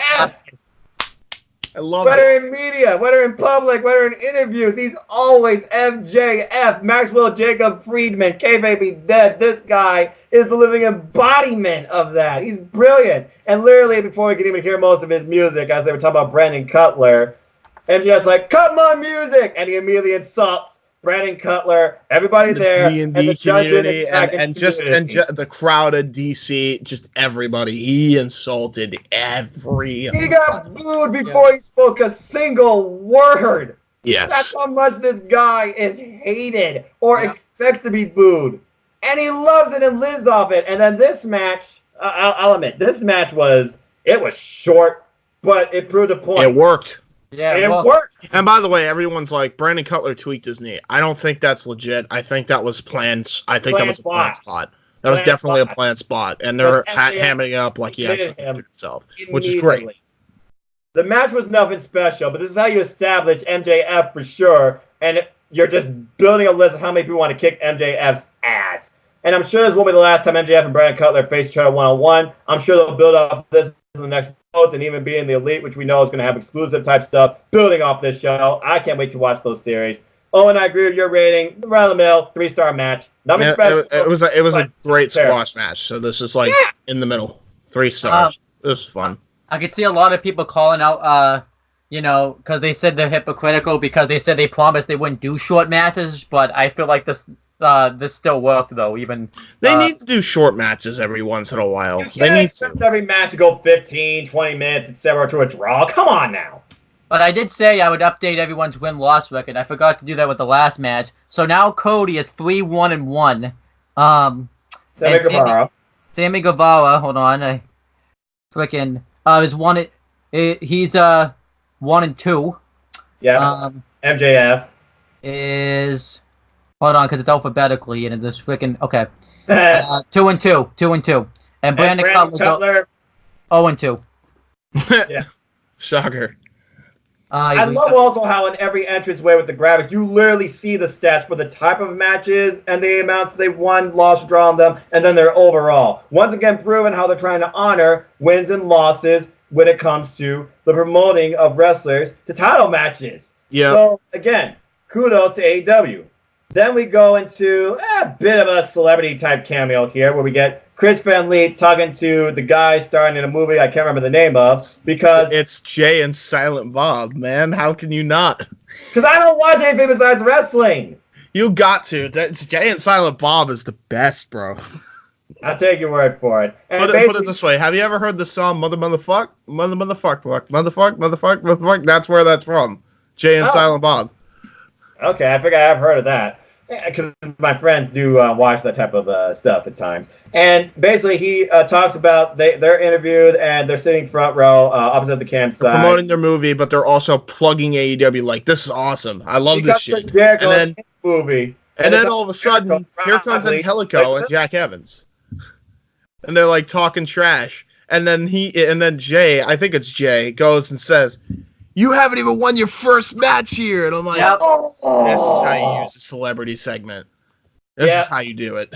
It's like, we were cheated. And then before it looked like they were going to come to fists, Private Party comes out and basically just give him a beer. Yeah, there you go. Everyone's happy. And then Jack Evans they're just going to leave right now. Because we know Private Party wants to get their hands on Jack Evans and Angelico because they attacked them during the buy-in. I thought this was a nice one. I thought it was a nice little way to continue that feud too, so I like. Yeah, I agree. And Chris Van Vliet, ringside correspondent, not a bad place for him. Not at all. Yep. All right, and then we move on to. I'm just gonna say this right now. Scorpio Sky for president. My fellow Americans. Yeah, that was incredible. That was I was floored by how on point that Barack Obama impression was. That was amazing. And then you just have this is Daniels and Kaz as like secret agents. Yeah. I'm sorry. Turn these guys heel because they'd be so much more entertaining. I feel like it's so out of place, and this is why. It's just shit like this. I love it. Yeah, I love it. But yeah, he was unbelievable impression of Barack. I even love how Kaz and Daniels said, we're dressed up as security to protect you guys from the worst, city I've ever been to. I love it. It was great. And then they talk about how we're trying to bring some West Coast class to this city, SCU. And we go into the arena and we see Tony Schiavone. I love this so much. we see Tony Schiavone trying to interview SCU because they're hyping up still their tag team tournament. Yes, agreed. And they talk to what's his name? Scorpio Sky, and Scorpio Sky says, as much as I'm confident. I love that. And he's just like, see, I'm confident in my abilities, but in this case, I got to go with the experience with a 9-time tag team, or I'm sorry, not 9-time, 5-time, 4-time, whatever it was, tag team champions. Bad influence. Kazarian and Christopher Daniels will be representing SCU in the AEW Tag Team Championship Tournament. And then come out the Lucha Brothers and Pentagon Jr. And then Ray Phoenix just says, hold up. We want to tell you why we are the best tag team in the universe. He just looks in the camera and then he passes the mic off to Pentagon and just goes, Miedo! And I like this. It goes to the tournament. Yeah, and then we get SCU, and then Brawl. Brawl is the best. I love it. The chaos, and then Tony Schiavone looks like all out of sorts. Aubrey Edwards and everybody there's trying to break it up, and JR once again being like, "Oh my God, get some control here, folks!" And basically, we go to a commercial break, and then we get into our next match. Before I get into the next match, does anyone want to say anything else about this entire angle or this tag tournament hype? Thumbs up. Yeah, I thought it was a great way to build to it. I love how they, this was past history from Fight for the Fallen with these two teams. Yes. So, great stuff. And they're on opposite sides of the bracket too. So, yep. Theoretically speaking, your finals could be between these two teams. Yep.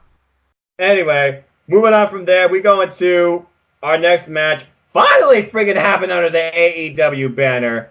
Boy, did it not disappoint. Yeah, this is great. This is such a great match. Hangman Page versus Pac.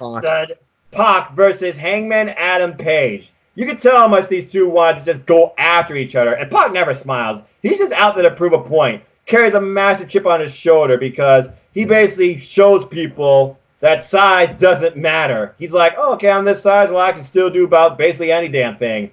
And boy, did they. And again, JR, he prompted us of, we'll be meeting up with you picture by picture. Don't go anywhere. Keeping us in the match. This match will start shortly. He cued us what sort of commercial breaks to expect. That's what I want from a product, all right? This made perfect sense. This match, though, my gosh. This match was amazing. And Earl Hebner, by the way, was the referee. Yes, he was great, too. Until, of course, a distraction causes him to get caught up in the ropes because it looks like he's got to get attacked by a buckshot lariat. At least it wasn't a distraction where Earl had to just turn away. It was like he almost got attacked and then low blow. Yep, right in the crown jewels, as a good old JR said. And Pac, he wins with a combination Black Arrow finisher / the Brutalizer, where basically Page is incapacitated and unconscious. The ref had no choice but to stop it. Pac right now one of the strongest records in AEW, 2-0-0, being both now Omega and Page. Yep. Wow. What a match, though. I love this match. I mean, if you look at AEW Dynamite from the match's quality, this was the best match on the show. Without doubt. Stars for me. And I haven't even looked at your rating yet, Owen. I'll help Owen when it comes to the win-loss records. This makes Adam Page now 3-2. Yeah. Pac is now 2-0. Yep, that's really what I said. But yeah, this match was great. Definitely didn't disappoint. I loved how you felt like they wanted to kick the crap out of each other, and it was a long awaited because we were supposed to have this match at Double or Nothing, and then it had a no finish at that. I even loved how they brought up the fact how they had that match at the UK indie show. And Lou going, oh! Yep. So that this match was just great from bell to bell. There you go. James, what was the rating? I forgot. What did you grade this match? Oh, what did I rate it? You graded 4.5. James, what did you grade this match? I would say 4 3/4. I really enjoyed it. I fucking loved it. My favorite match on the show. All right, and then we kind of run into a roadblock here. But before that, we get, of course, the music of Britt Baker, baby. And apparently she's joining us on commentary more as a scholar than a commentary. I think she barely spoke anything. Yeah, and by the way, Go ahead. That's the one thing I did not enjoy. She sounded so bad on commentary. I'm sorry. I gotta call it out as I see it.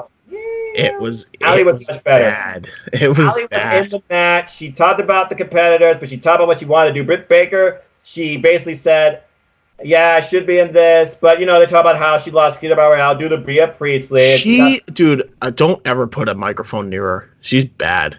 Yeah. I'm sorry. That might be a flaw with her then, so they're going to have to work with her on that. Yeah, as far as the commentary for Britt Baker goes, she was just there basically scouting. You might as well have had her looking at a TV from a normal person. Yeah, honest to God, it would have done the same effect. Yeah. I mean, she did provide analysis that was actually not bad. Yeah, a little bit. It was like listening to a female Alex Marvez. Like it was bad. I think she didn't want to be there. She wanted to be doing something else better, I think, on this show than what she did. But it was kind of like, I don't know. Yeah, you can sense almost a feeling of animosity, the fact that she's not in this match. Yeah, and she feels like she should be. But Bria Priestley cost her. Again, that match, I guarantee you, it's going to be at Full Gear. Mark my words. It should be. And hell, it could be on TV in the next coming weeks. I'm fine with it as long as I see it. I feel like, though, this match deserves, based on the animosity I see building between these two, even from afar, I feel like this deserves to be on Full Gear. That's just my opinion.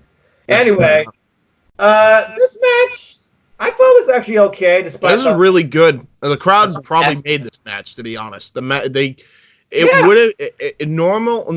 this would probably be like 2.5, 3, maybe 3 and 3.25. The crowd made this like a 3.5 star because of how into everything these women were doing. Like the crowd was on their feet, they were sitting when Nyla Rose got the heat. They were like praying essentially, like "Come on, Rio! Come on, Rio!" And like it was building and building and building. And it was saw the fear from Riho as she's in this ring with the Native Beast, this giant juggernaut that outweighs almost 3 times, I think. And literally, Nyla Rose, she looked very strong here. Truth be told, there was a couple of botches. She's not the best in ring, but what do you expect? Yeah, and I'm sorry. Yeah, at this point, they capitalized on their botches too. They made it work in their favor. Rio trying to do everything from the double stomps to the drop kicks. At one point, she tried to double stomp Nyla when she was down, and Nyla just rises up like a freaking dinosaur. Literally just makes Rio lose her balance and falls over. And at one point, we get a power bomb and then another essential power bomb. And then Nyla, though, it looks like she's losing control as she tries to go for a chair. Like, why are you doing that? You can't win like that. By the way, this match had no time limit.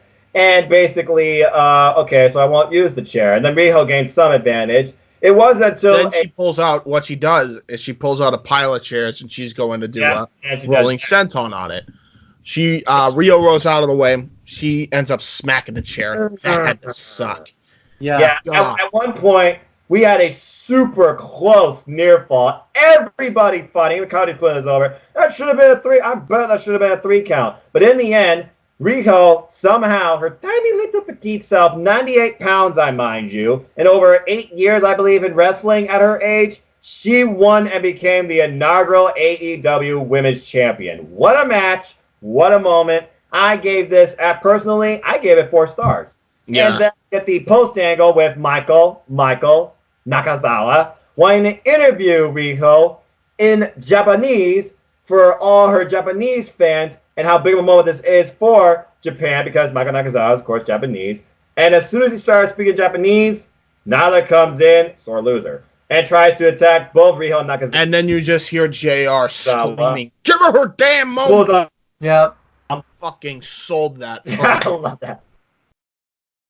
Yeah, I feel like commentary is pretty good on this with the women's matches, ironically. I thought JR did a pretty darn good job. And basically, following this, it looked like Nyla was going to attack Riho even more after powerbombing Nakazawa. A little like a days ago powerbomb, it looked like at first.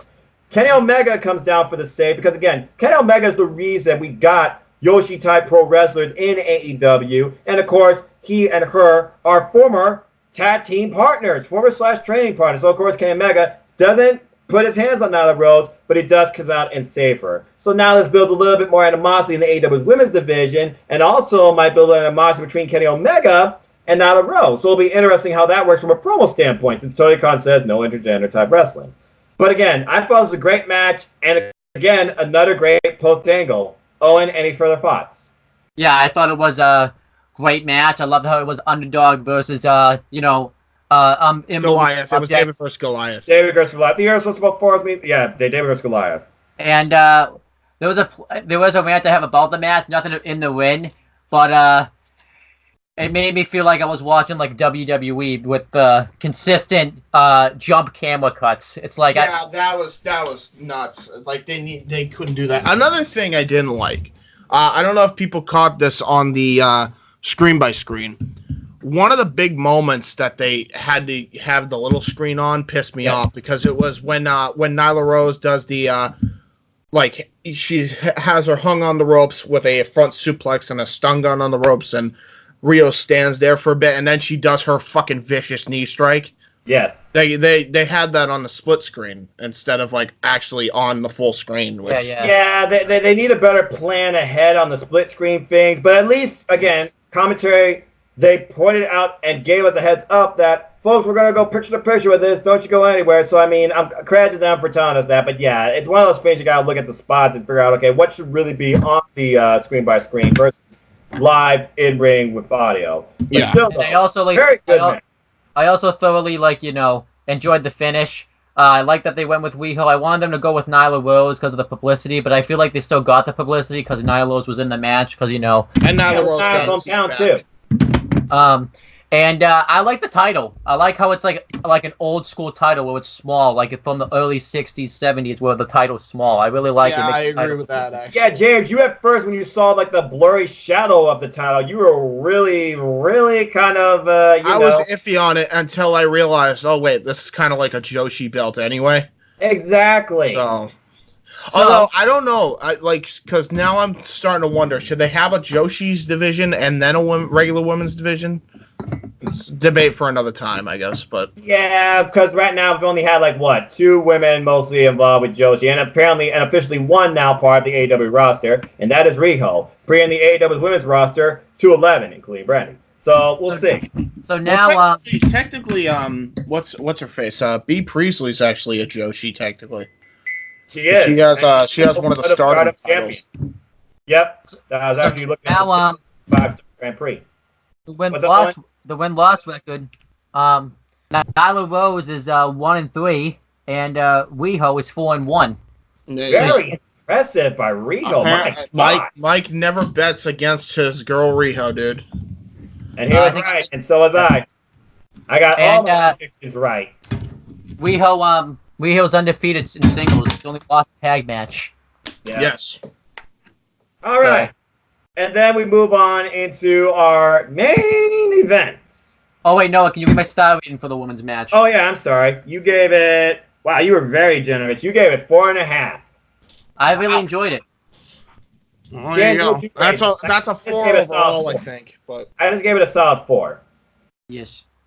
Because I get a big moment. The women, they brought it. The crowd was into it. Everything seemed like it worked in place. It was a huge moment. And again, in my opinion, the right one won. But I thought it was a really great women's match. I gave it 4 stars. So, one thing that made no sense about the main event is that Kenny Omega came out again and did his entrance when he was already there. That made I didn't get that. That was dumb. Well, here's the thing. I mean, it wasn't, it's Young Bucks. I mean, and they used like a Marvel type theme entrance, which I really enjoyed, being the Elite, all those Young Bucks and those Bucks in the audience.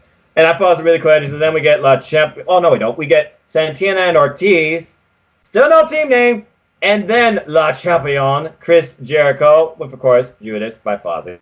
Yep. But seems like a great match going on at first. But again, there was one thing left in this show, and I look at the clock, and I'm like, how are they going to fit this in? John fucking Moxley comes out. And now, here's where logic... Everyone, I want to point this out. Everyone hated this because there was no DQ called. That's what I was going to say. There's where logic goes out the window. There is actually logic, and I think AEW is going to be doing this a lot more than you think for this one reason alone. And I think I know what you're about to say, but go ahead. Kenny Omega was not tagged in. He was not the legal man. And to me, when I think of a legal man, you're legal for a reason because you're in the match once you're tagged in. Once you tag out, all bets are off, I think. Correct. You're freelance. Yeah. So therefore, John Moxley could attack him, and he attacked him. And boy, did he attack him. Also, AEW has been very known to be lenient on rules when matches are important. This was an important match because it was the first ever main event in AEW on TNT. So they're going to be very even though I think your point's probably more right, James, but they're also going to be lenient towards, like, the rules. Yeah. Yeah, I think it's just a way for AEW to differentiate themselves, is that they're going to make the illegal man be able to be attacked. I don't think they're going to do it every time. I don't think they're going to No. But again, this was just the debut. And remember, you got to remember the reason why Jon Moxley did this as we get to at the end of this angle where we hear what Jon Moxley's yelling. So basically, Kenny Omega, Jon Moxley, they're fighting for the audience. The audience is just going ballistic. And the action's still wild and crazy around ringside. As Santana Ortiz and the Young Bucks, they're fighting like nuts. Jericho mostly just looking on, gets involved a little bit. But then we find a little bit of the cleaner, kind of. Call back to the cleaner where... Yeah, I love that. I love the cleaner gimmick. And whacks Moxley in the back, only for Jon Moxley to slam Omega's head, not once, not twice, but like 3 times to a door. And apparently there's a VIP area. JR's like, wait, there's a VIP area? Why was I not doing this? JR was priceless during this moment. And then, oh Lord, Jon Moxley does a spot that I never thought I'd ever see in wrestling on at least on a mainstream basis. Glass table, Death Rider through a glass table. I think it was sugar glass, but even then, what the fuck? And then he just kept screaming, "Say something! Say something! Say something now!" And I mean, neither man was seen again after that. So we go back in the ring, and it's a 2-on-3 assault. And basically, it was a handicap match. It turned into a handicap match. Matt was getting his ass kicked by Santana Ortiz, but he finally gets the hot tag from Nick, who just goes to town on that. Was awesome. He's the best hot tag guy in the business right now. Oh my God, Jackson! He did everything. And at the moment, it looked like they were getting the advantage until Santana Ortiz. They basically used the momentum against their advantage, and they came back and won with an assisted Judas effect by awesome. And the way and I love that he's running into it now, and it looks so much more devastating too. Yeah, great shit. One spot that I love too. Hold on. Noah, continue. Oh yeah, because we'll just do this all night. We weren't down there because La Champion post-match beatdown. We got Omega and Moxley still MIA, never came back on the other show. And basically, we have the Bucks getting destroyed by Santana Ortiz and Chris Jericho because Chris Jericho, of course, he is the champion, and basically Bucks are the friends of his opponent, Cody. Cue Cody, who comes out like a ball of hellfire, beats the jazz off everybody, seems to gain the advantage. Sammy Guevara comes up, he's like, hey, bam! Low blow to Cody, and then we have a 4-on-3 assault, only to be measured up by Cody's brother, Dustin. And Dustin looked like $1 million here. He looked awesome. Just coming out here, and power slamming fools left and right. And it looked like we're going to have the faces standing tall in the end, as you would expect, until we get the debut of We the People. Jack Swagger, a.k.a. Jake Hager, by real name now. He is all elite. He is now in all elite wrestling. And he looked like a monster here, by the way. Yes. He looked like a monster. Can we point that out? Like, he looked so tall, so beefed up. He looked like an enforcer. Scary, dude. He had like a badass character to him. Yeah. Like, this guy's a juggernaut for AEW. And someone pointed this out. One of the things about AEW is they don't got a lot of big guys, you would think, like a heavyweight type of division, it seems. So Jake Hager being there, it definitely cements that because, again, thanks to him, the heels were able to gain the advantage, and we end with a code breaker and then a gut wrench power slam through the ringside keeper's table. Power bomb into the timekeeper's table to close off the show. That's a hard table. Apparently. And by the way, this was I love another thing that they did here. They used the stuff around the ring. They didn't use stuff from under the ring that they just placed there. They used stuff from around the ring, which I enjoyed. If they do that more, I would love that. I would actually really enjoy that. And basically, we end the show with this new faction, you could say, standing tall, this five-some of Santana and Ortiz. Call it the Alpha. Call the faction the Alpha. I like that idea. And La Champion, Chris Jericho, and the show's over. So, I'm just going to say this. Owen, your thoughts on that main event match, the Moxley angle, and basically the end of the show? Main event was awesome. One spot I really loved was when the Young Bucks went for the Melter Driver, I believe on... and the code breaker. That was brilliant. He jumps into a code breaker. Damn. But yeah, I really love the main event. I love that they kept Chris Jericho looking strong.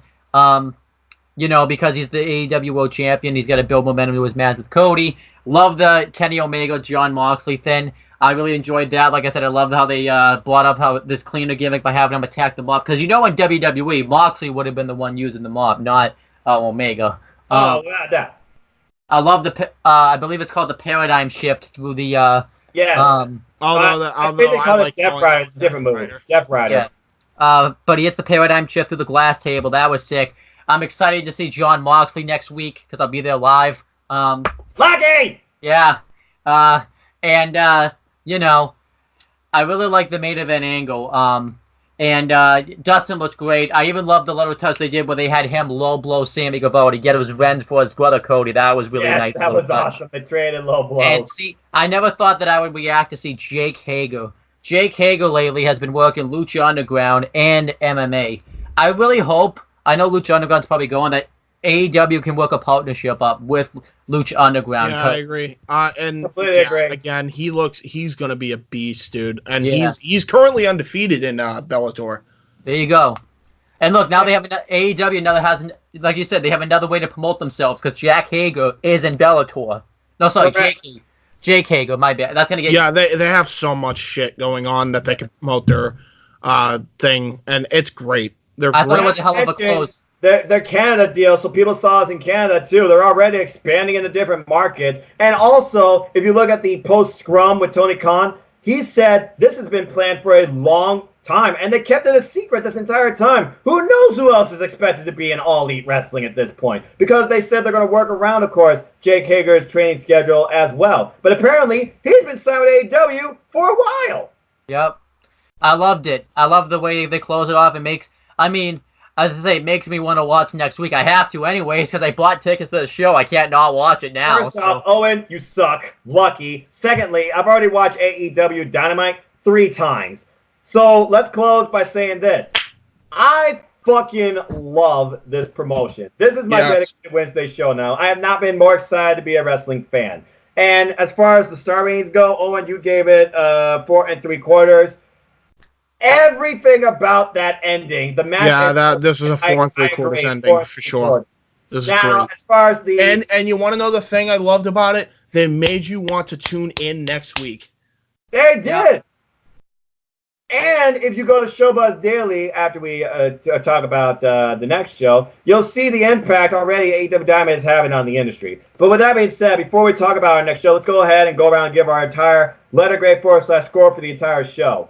Besides the fact there was a tiny bit of botching in the women's match, I honestly did not feel one moment felt flat, predictable, or repetitive or old on this show. This show to me was definitely practically perfect. It was old, and the best part about this was it was old school wrestling with a new school shine, and that's what I also loved about it. You had Tony Schiavone and Jim Ross and friggin' Excalibur accompanying them. Commentary was on point. This threesome is the best thing right now in AEW commentary to date. And as far as this show goes for a debut, you hit out of the park, AEW. 97% for me. Solid A. Solid A. I give it 100 A+. This is great. I enjoyed this heavily. Even what's her name? The whole Britt Baker stuff. It's so nitpick.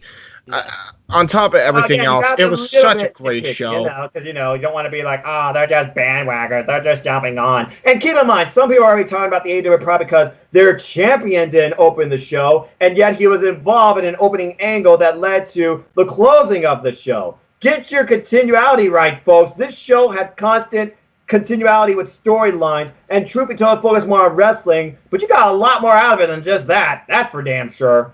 Oh, yeah. Yeah, what would you grade this show? I give it an A, and I give it a 98 out of 100. So there you go. So bottom line, we gave it an A. It was the best thing we saw this week. Simple as that. We'll save that for NXT, because unpopular opinion, I liked NXT a little more. Oh, okay. Then why don't you review it? I sent James the notes. I'm not. I'm not. I mean, I'm not gonna remember everything that happened. He's gonna give you the notes, listen. or you I go go by what you WWE.com. guys say, but I seen the show. You know what I mean? I'm not the whole. I gotta remember everything on the spot kind of thing. All right, so we have Can't do it. NXT. I do remember it. I mean, if you want me to do both, because I did simulcast them, I'm happy to do both. I don't care, because I I love don't know both. how you were able to do that. I would have been losing my mind. I'm like, what do I do? Well, it helped because the mute breaks kind of like, okay, I don't want to hear these stupid commercials. So you know what I did? I unmuted my computer and I watched NXT. So yes, I've seen both shows simultaneously, and I've watched both shows now at least twice. Great. So I'll do NXT. Okay. It was on the same date as AEW, October 2nd, 2019. We had some exclusives.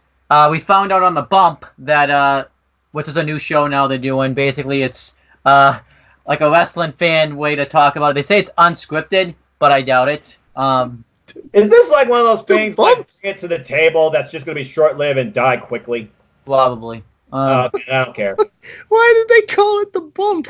I don't know. Is it like a wrestling reference because you take a bump? Is that what that reference is? I think that's what it is.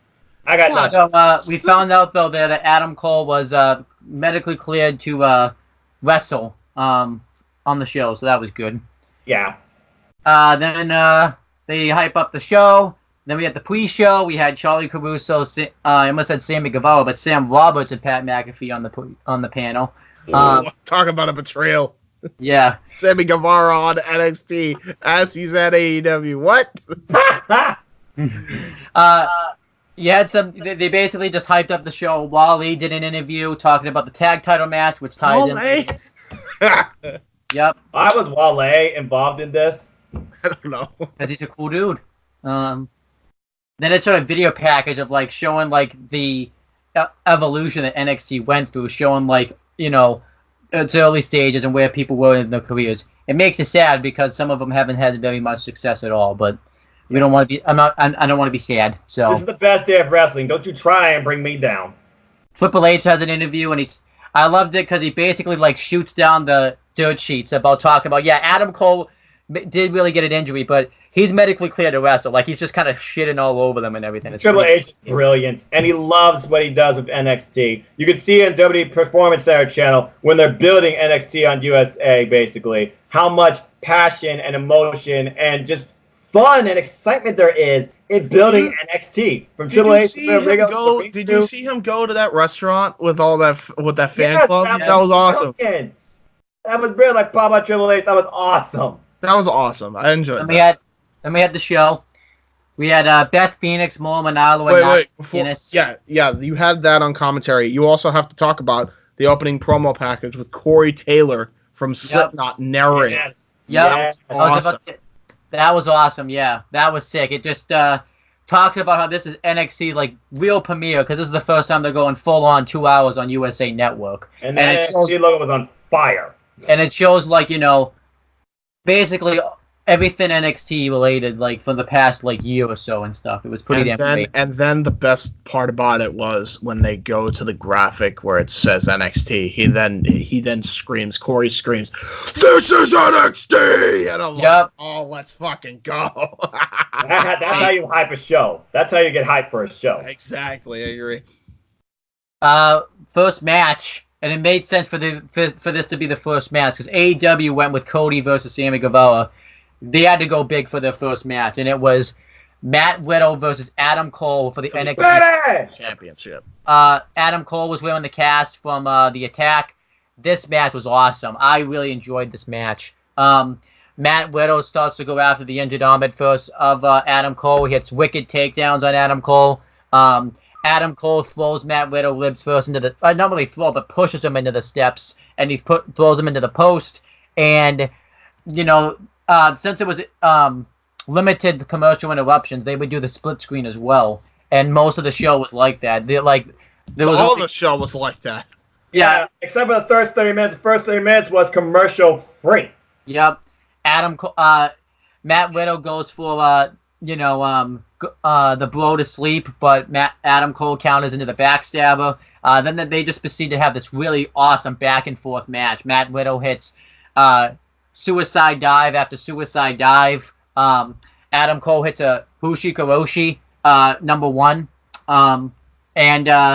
Then Matt Riddle hits the final knee flash, the powerbomb into the final knee flash, the Bloton. I forget what he calls it, but like that senton that he hits. This was 100 miles an hour. Like, yeah, this was crazy. There was one sequence where the crowd I thought was going to lose their damn minds when both men were just exchanging super kicks, knee strikes, Ushikaroshi, super kick. My God! And then a near fall. Still wasn't enough. The match continued. Adam Cole goes for the Panama Sunrise off the out of the ring, and Matt Riddle hits a wicked high knee like right into it. It was awesome. He hits another Panama Sunrise, and you think he's gonna hit the final shot and win, but somehow like Matt Riddle ducked. When he ducked that final shot, I'm like, what's going on? Like, and he catches him in the bromission in the middle of the ring. The crowd's going crazy. And an earlier moment, instead of getting last shot, he just passed out in the ring. That was awesome. She's the Dynamite match he had. And it looked like he's going to win. He's going to win. He's going to win the title. No. Cole makes it to the ropes. The match gets him the Fujiwara armbar with the bad arm. Yeah. And then eventually Adam Cole hits the Panama Sunrise a second time, and then he hits the last shot, gets the win, retains the NXT Championship. This match was flawless. This match was awesome. This is 5 stars. This is a 5-star match. Yeah, However, this was an opener, folks. A near 30-minute opener for the NXT Championship. Perfection. Yes. 5-star match. And he used the cast, by the way, to set up basically why Matt Riddle is injured now. Then he hits the last shot for the win in the end. That match was crazy. Yeah. But not as crazy as what happened next. So then afterwards, Adam Cole is celebrating, and Finn Balor's music hits. This was nuts. What the hell? And he comes out and he says, I'm officially back home, pretty much. He says, as of this moment forward, Finn Balor is officially NXT. The crowd loses their fucking mind. Shit. Morrow's having a conniption fit on commentary. It's just like, oh my God. The longest reigning NXT champion is coming back. This is nuts. Like, and they were both in Bullet Club at not the same time, but like Adam Cole basically took his place in Bullet Club. That's correct. Because Prince Devitt started Bullet Club. Yep. I don't think he took his place, did he? I think Omega Styles took his place. Then Omega took his place and hired Cole. Correct. I think that's how that worked. Yeah, because Omega ended up firing Cole, and that's how we got the Villain Mighty Scroll. You got to look at your Bullet Club history there, Owen. I think, James, you and I got another series to do now. Yeah, right. Well, yeah, this was intense. And Finn Balor being in NXT makes sense. Like, his career is just going nowhere on the main roster. He needs to be in NXT for a while. Yeah, honestly. And, you need those big stars to get the casuals to tune in, and Finn Balor will bring just that. So, but the fact Finn Balor was on the main roster, that should bring main roster fans to NXT. Be like, where's Finn Balor? Oh, he's on here? Okay, I probably should check this product out now. Oh, now it's on USA Network, just a different day? Okay, let me see what I think. And then next thing you know, NXT is higher than Raw. Yep. I hope that happens, please. Me too. Yeah, so this was this was great stuff. Then Velveteen Dream comes out for a promo, and he basically says that he's. Can you feel it? Can you feel it? And he says that is the experience, and then talk about climaxing. Is he gay? Is he Prince? Is he freaking eccentric? He's bi. It's obvious he's bi. Yeah. I mean, that's the whole gimmick. He's got 8 women surrounding him on a couch. It's the best. Wearing glow-in-the-dark type freaking gear. And purple mist and music and what the hell? And he says he wants his North American title back. I'm very surprised by this. He literally wants that title back. So, Strong, if you're man enough to share the spotlight again with the Dream, I'll see you. Otherwise, dream over. They need to do more stuff like this when it comes to the character development. Yeah. Yeah. Shit like this. Promo packages, in-ring promo segments, on stage promo segments. More of this, please. This was They're great. pushing the envelope with Velveteen Dream. He goes against everything conventional in WWE today. I love it. It's great. And this is how you do a bisexual gimmick right. Take notes, TNA. Yep.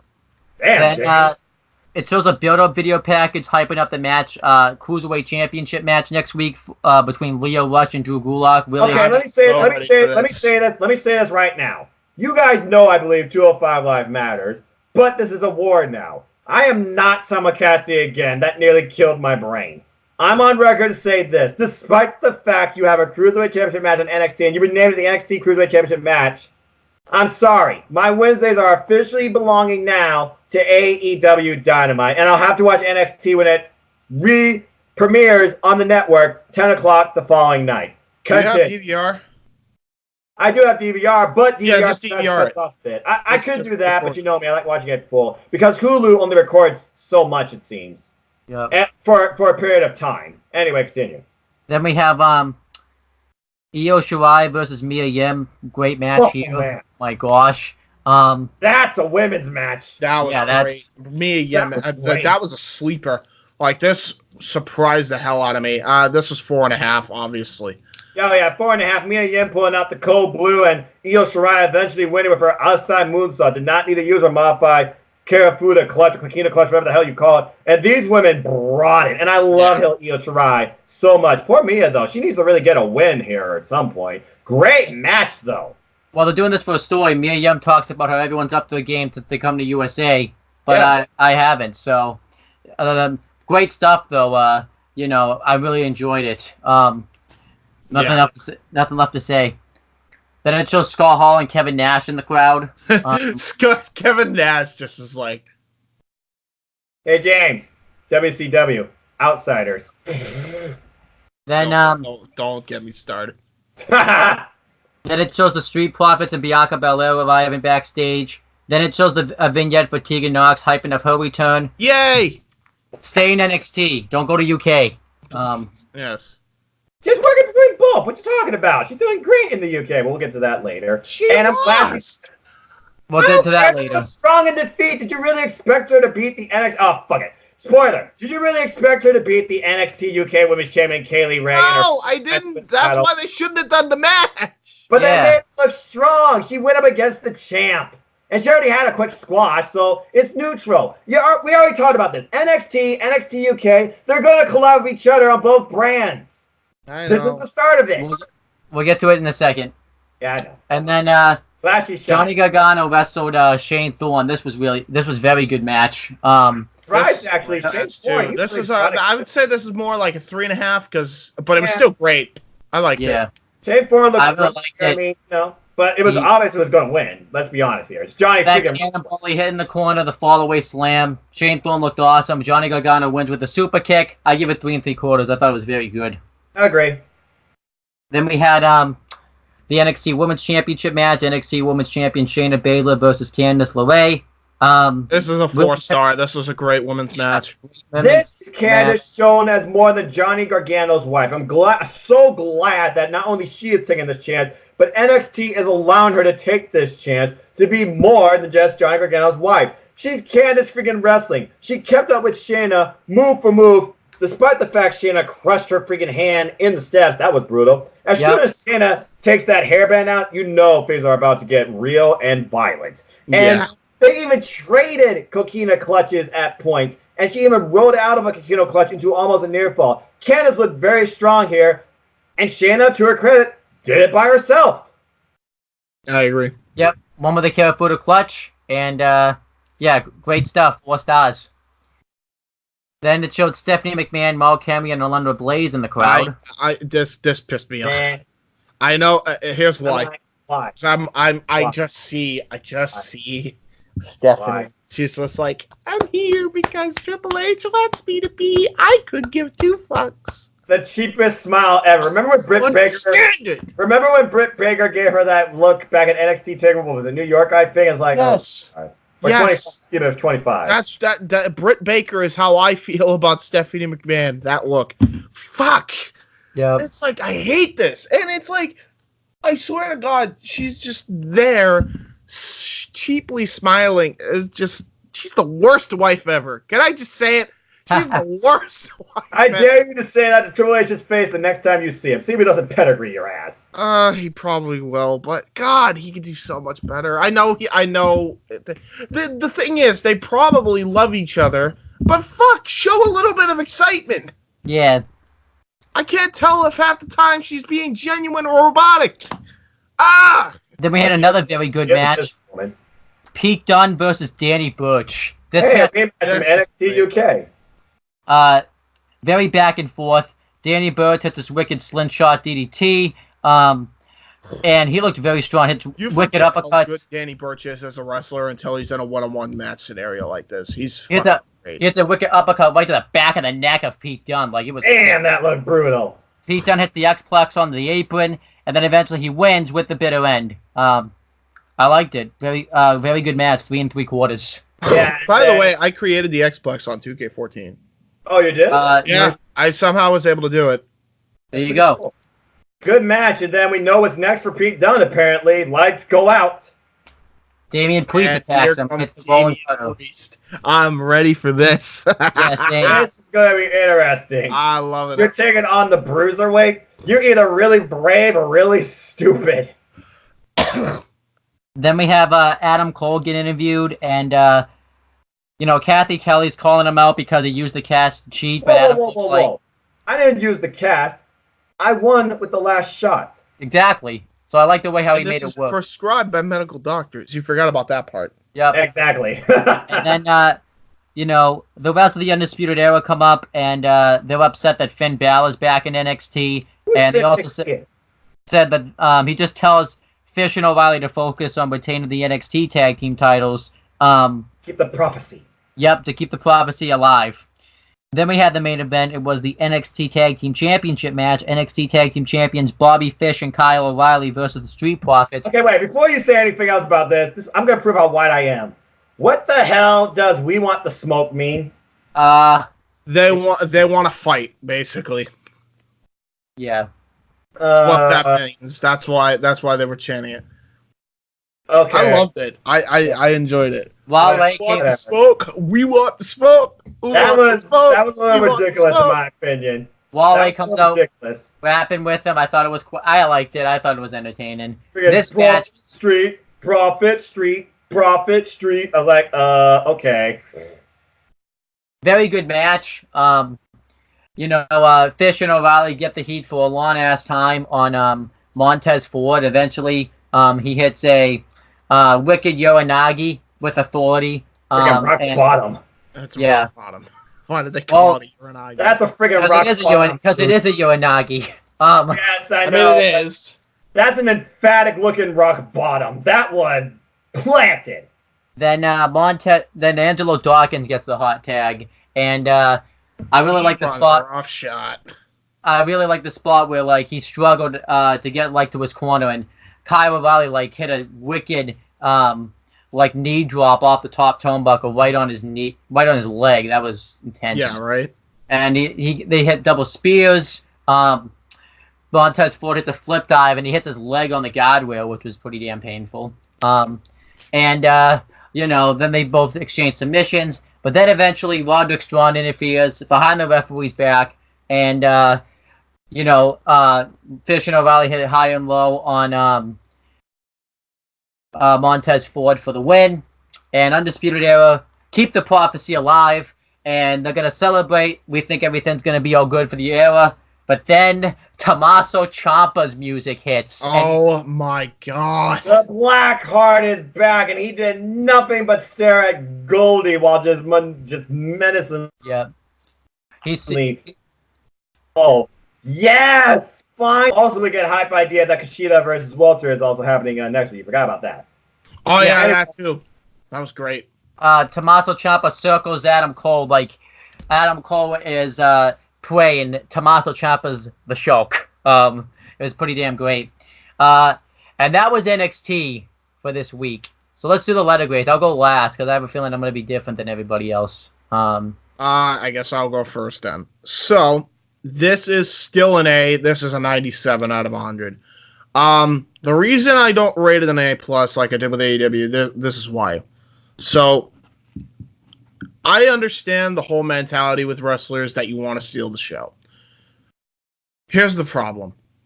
I think AEW had a better mindset, which is you want to build to the end. They didn't have the first match be the best match. That's not at all what they did. I believe the best match was the Adam Page and Pac match. They were building up, and also their main event was awesome too. Those tied between the best match of the night. Yeah, absolutely. As great as Cole and Riddle was, I loved it. The problem is what you do is how the hell is anybody supposed to top that? Especially when you're going that fast. So as much as I love that match, that's why it's not a fucking like A+ for me. But as an A, this still an A show. It's like my one nitpick I got there really, because it's just like I don't know. It's just you can't. I get why they did it because AEW was like by the way, anybody notice how similar this was to the AEW show? They had a possible. Duh.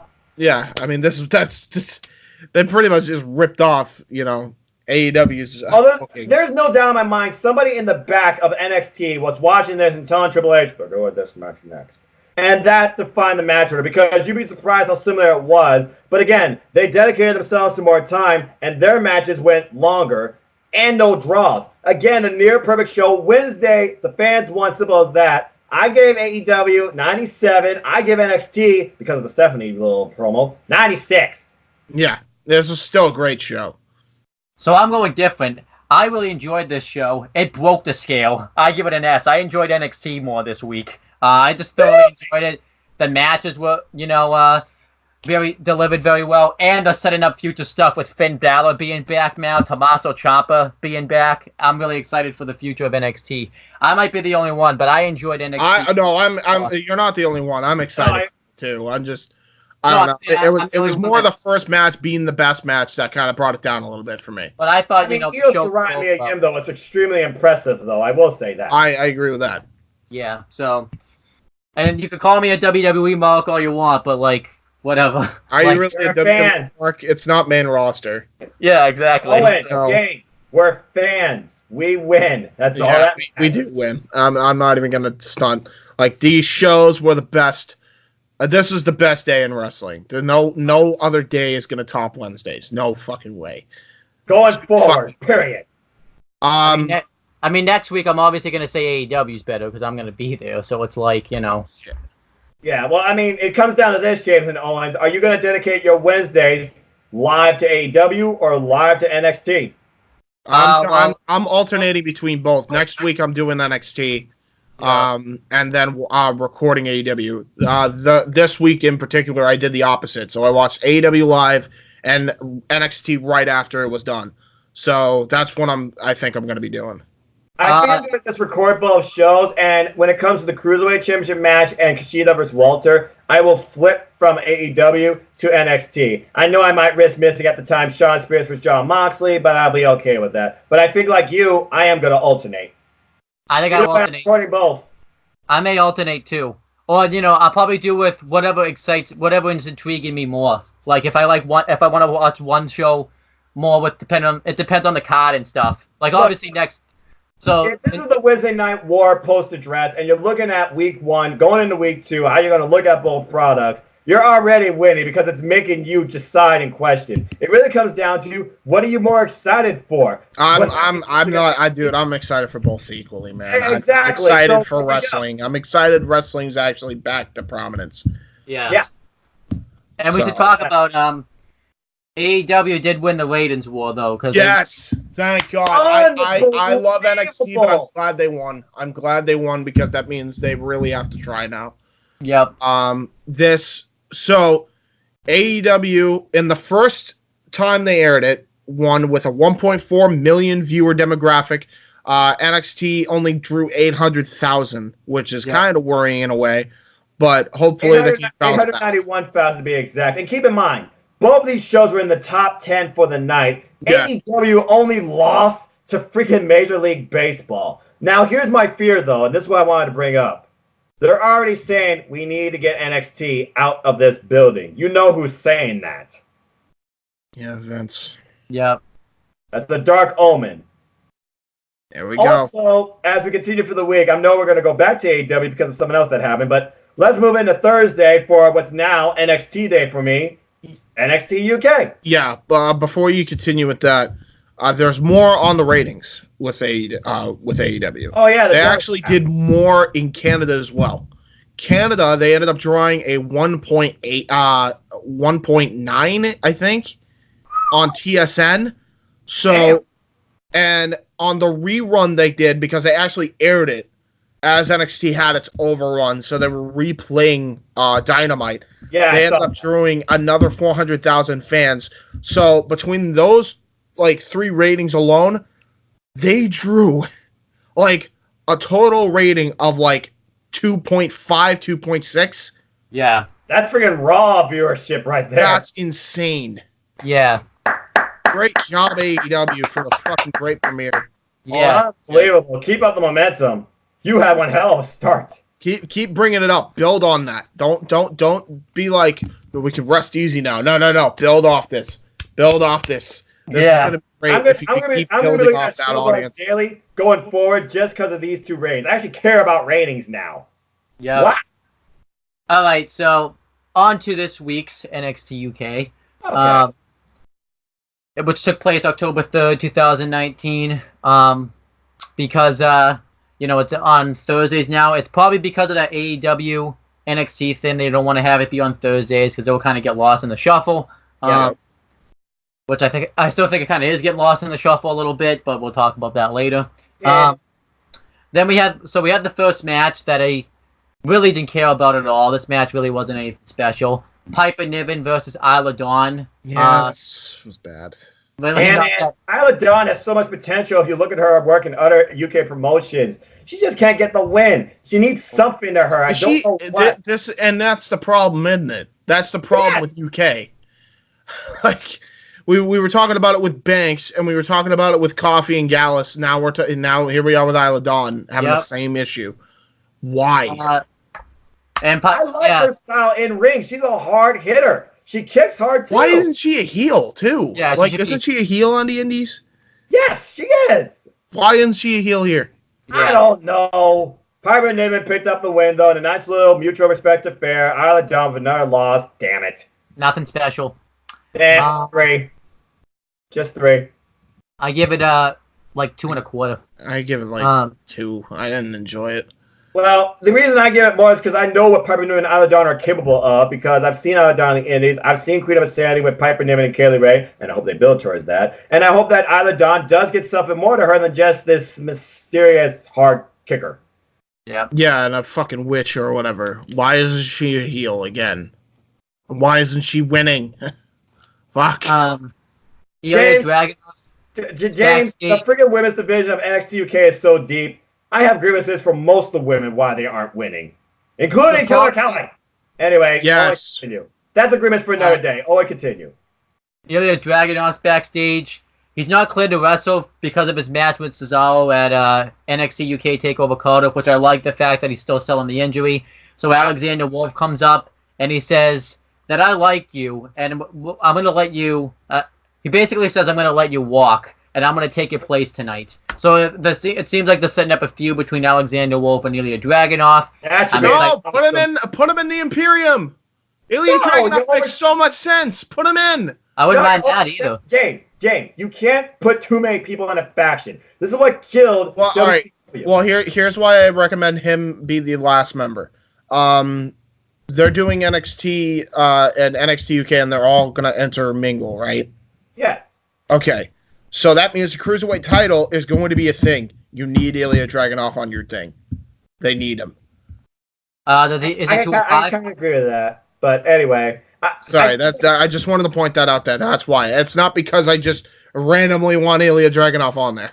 I knew there was some sense to your logic, but I feel like 4 is a perfect number. That's all I'm saying. Because otherwise I would add Killer Kelly as well. Because Ring Conf had Killer Kelly with them. It makes sense. Killer Kelly's doing nothing. Well, she's hurt. She's injured. She's injured? Yeah. Oh, there you go. Well, when she comes back, she'll probably join. Let's be honest. Yeah, I mean, one thing too, you guys talk. Walter and Ilya Dragunov are some champions in some indie promotion too, so that works. They're tag champs. That's correct. But then the Hunt has a vignette. They're gonna hunt again next week. This is what the problem with NXT UK is too. You can get wins, but then if they take you off TV for like 6 weeks. It's stupid. Are the Hunt officially signed to NXT UK? I feel like some of these talents, they're independently signed. It's not like you're a permanent fixture, but you can work in and out of NXT UK and other promotions around the UK. I feel like it's a lot like that. The NXT UK is weird.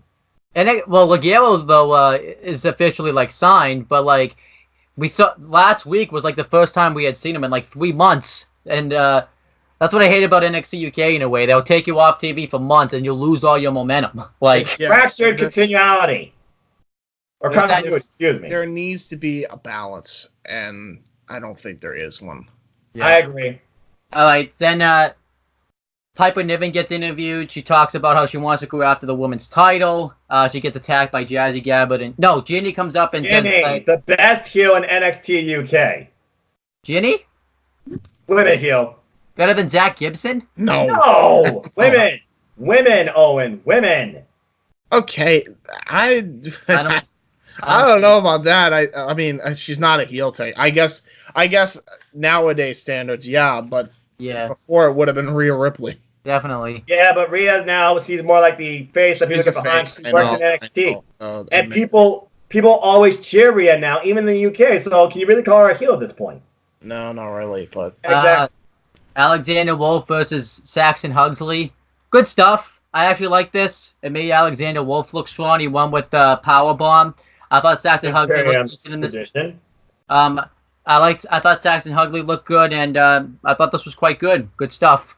Yeah, I'll admit, Alexander Wolf, ever since he morphed from the sanity wild guy to the calculated and yet very dangerous, almost like, hired gun, it seems, for Imperium.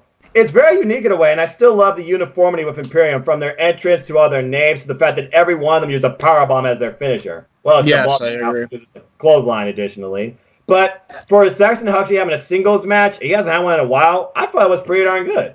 Yeah, it was all right. Battle of two bearded, wild, unorthodox pretty men. much, yeah. I enjoyed this. This was an easy, probably 3 3/4. I enjoyed it. Yeah, I agree. We were supposed to have Mike Bird versus Jack Stars, but Jack Stars was attacked by Wolfgang and Mark Coffey. Gallus! And pretty much then we find out that Mike Bird trained Flash Morgan Webster and Mark Andrews, so they want to beat him up. Mike Bird, get it out. Get it out. Get it out. Go ahead, Mike Bird. Get it out. Mike Bird and Jack Star. Yeah, that was gonna be. No, it wasn't. It was an angle.